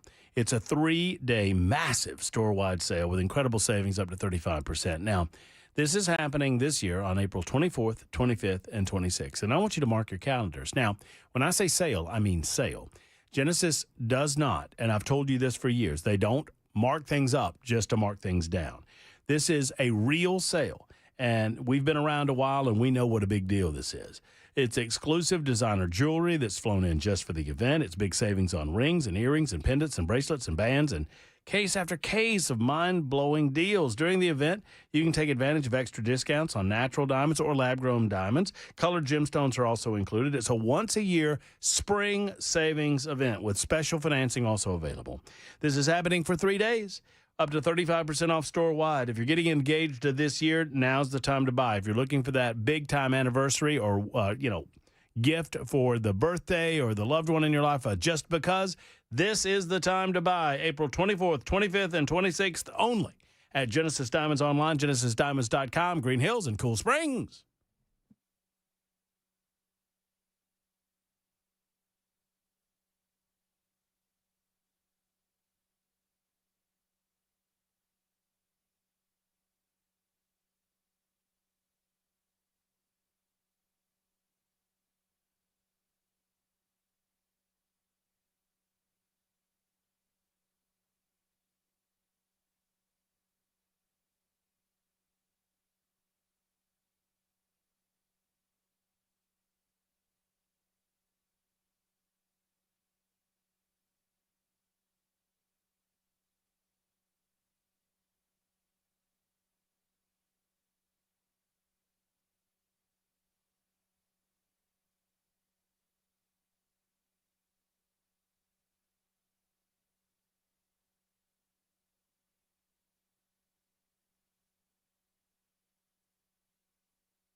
Super Talk 99.7 WTN checking in on the YouTube chat. Crazy bunch over there. I see where our buddy Bing says he's leaving. Well, I hate to see you go there, Bing. Hopefully we don't lose many of you. I was looking into the YouTube chat because I wanted to check on the voting because the voting is razor thin. I mean, it's razor tight, I guess it would be. Between Jackson Williams and Ken Weaver. Ken is currently 1 or 2 votes ahead, depending on some new votes that are coming in. Voting happening until 6:40 tonight because we suspended it in caboose during the 5 o'clock hour. But I'm telling you, this might come down to the YouTube chat vote, which I thought we decided would be 5 votes and not just the 3. That had not passed the council yet. Mm-hmm. I think that's the fair way to do this. Fair enough. 615-737-9986. 615-737-9986. If you'd like to be a part of the show, we would love to hear from you. We'll let you know how the voting goes in just a couple of minutes as we are currently tallying the votes. Man, let me tell you, speaking of voting, I hope this is true.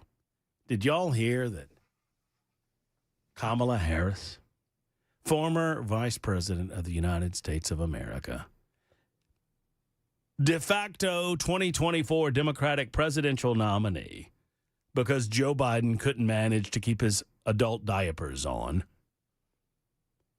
has now hinted at a third presidential run during a National Action Network conference in New York City.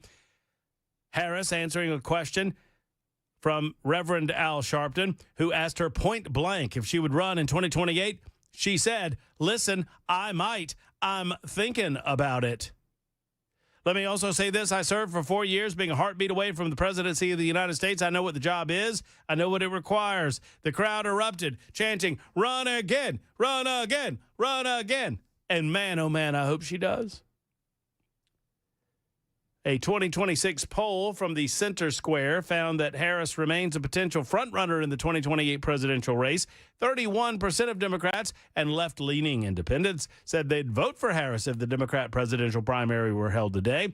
18% said they were unsure. 16% said that they would support California Governor Gavin Newsom because Gavin Newsom hasn't done enough damage to the United States of America. The Democrats want him to be president. I would absolutely love it if Kamala Harris ran again for two reasons. Number one, primarily, Kamala Harris is not a very smart person. And I don't believe that she has the ability to run a smart campaign. Number two, and maybe this should be number one, I don't know, these are interchangeable. In addition to being not a very smart person, she's very unlikable. And I think those two things go hand in hand. Hillary Clinton was unlikable, but there was an undeniable intelligence. Perhaps you could call it an evil intelligence, but an undeniable intelligence there. Kamala Harris is, frankly, ignorant of so many of the issues that she claims to know anything about. And she not only is ignorant, but she is also obstinate in terms of refusing to learn about the issues that she knows nothing about. And so I think she's a perfect Democrat candidate. And I would strongly encourage her running again. One that will not be running again is Eric Swalwell. I don't know that I have anything else to say about Eric Swalwell that has not already been said, except I'm going to follow up with this. The leftist media, as a matter of fact, can you hit me up on this? The leftist media, let me share this with you. The leftist media, hold on, don't start talking so quickly. Brian Stelter, a.k.a. the Potato, as we affectionately call him, because his head looks like a potato. He was on CNN recently, and he was breaking his own arm, congratulating himself and patting himself on the back over the exposure of Eric Swalwell by the mainstream media. Number one, the mainstream media did not expose Eric Swalwell. His victims did. Number two, it was unavoidable that they covered this story after the victims came out publicly. Number three, the leftist mainstream media covered up the manner in which he comported himself for years. Listen to the Potato try to rewrite history. Yes, dramatic end of the weekend news in California, and a real testament to the power of investigative reporting. Eric Swalwell ending his campaign for California governor just about 48 hours after CNN and the San Francisco Chronicle both reported on allegations of sexual misconduct in his past. Taken together, the stories portrayed an abuse of power by the California congressman, who was, until Friday, a leading contender in the race to replace Gavin Newsom as governor. I mean, this smarmy spud on a stick attempts to congratulate the mainstream media, CNN, of course, and the San Francisco Chronicle, organizations that ignored Eric Swalwell's reported transgressions for years until it became untenable and they could no longer do so. And I don't believe that it's a mistake that they did this when they did it, because there's too many Republicans in the hen house rather too many liberals in the hen house. And the fear is that 2 Republicans are going to take over the primary in the California gubernatorial race, where the top 2 vote getters, regardless of political party, go on to a runoff in that in their primary format. It is, or was, a well-known Washington, D.C. unspoken rumor that Eric Swalwell had long been abusive, sexually and otherwise, toward his underlings, particularly the female underlings that worked with him. And now women are telling their stories. And some of this language is just, I mean, it is not a matter of his political career anymore. It is a matter of him escaping this without going to jail. I mean, listen to this. And he choked me.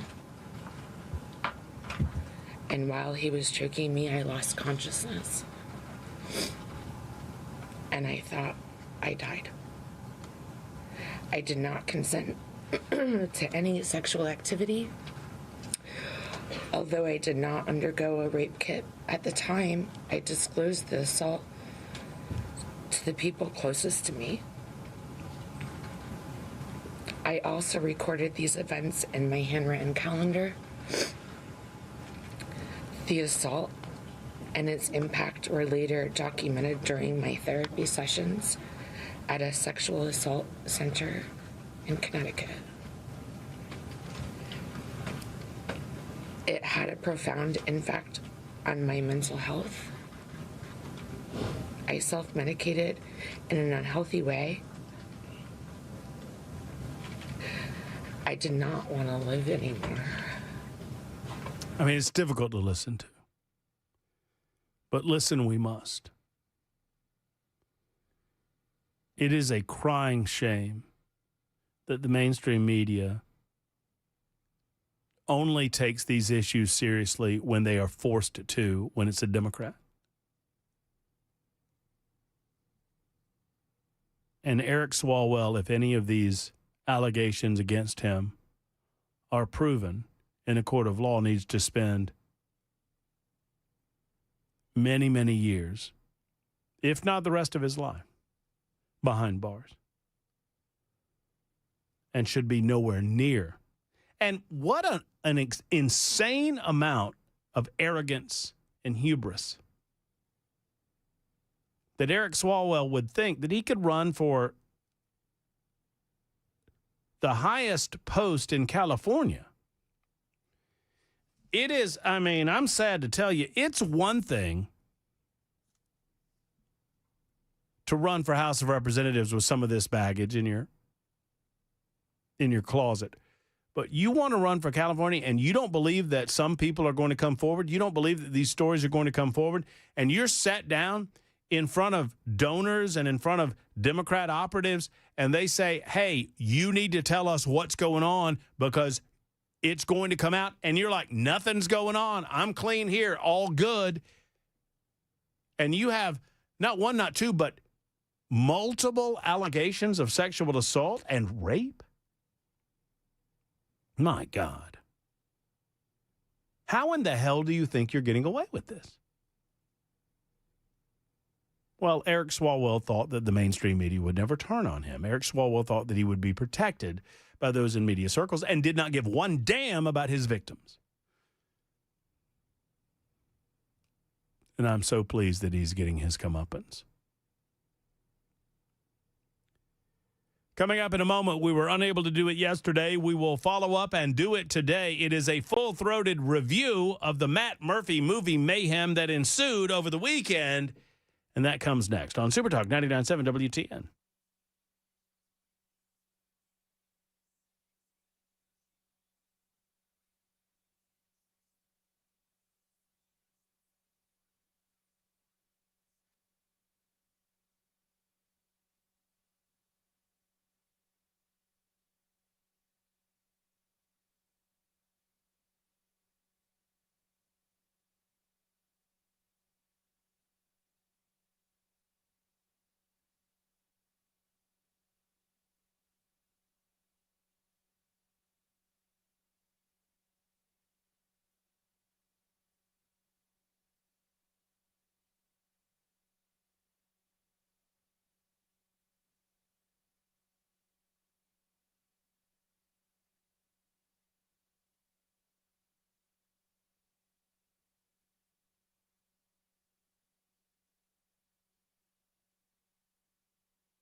Super Talk 99.7 WTN. Mayor Zoran Mamdani, which still I'm fascinated that he is the mayor of the largest city in the United States of America. But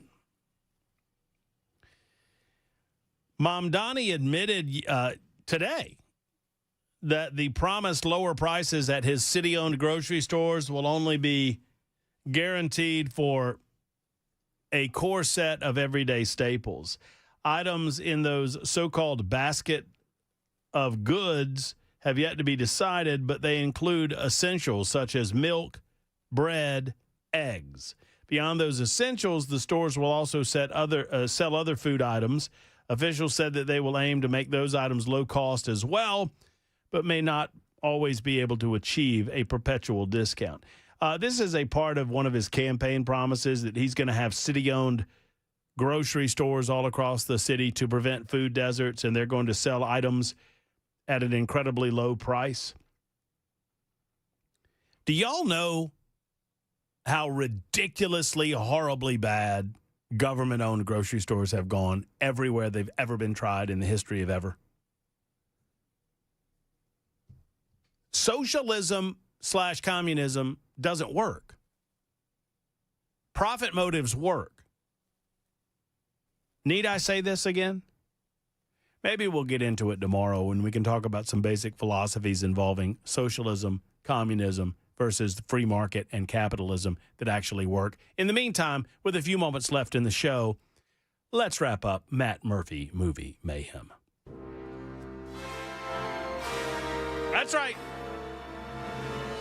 Normally this happens on Fridays and Mondays, but sometimes we go into Tuesday. Oftentimes, that's when Matt Murphy does not watch his assigned film. However, I am pleased to note that I did, in fact, watch my assigned movie over the course of the weekend. Jackson Williams, did you watch your assigned film? I did. I thoroughly enjoyed My Cousin Vinny. My Cousin Vinny was Jackson's assignment. Jackson, go ahead and give us that full-throated review. I enjoyed it. I thought it was a fun movie from start to finish. I thought it lulled a little bit in the middle, but the ending is really good with Marissa Tomei reading off the different car tire tracks and why it's different and why this was manufactured when, why you can get the same paint color in both cars, and how, they eventually, he did a decent job in court, but ultimately it was her who freed the cousins. Does the defense's case hold water? Does the defense's case hold what? No, the defense is wrong. I absolutely love Fred Gwynne's performance as the Honorable Judge Chamberlain Halla. I also really enjoyed the bit where they were finding places to stay. Oh, yeah. And everything that they did. And the only place he could sleep is in prison where they're having riots because that's what he's used to. That is an incredible bit that I loved. I thought you said that train never came through here at 5 a.m. in the morning. No, sir. Normally comes 10 after 4. Or the pigs. Oh, it's a great film.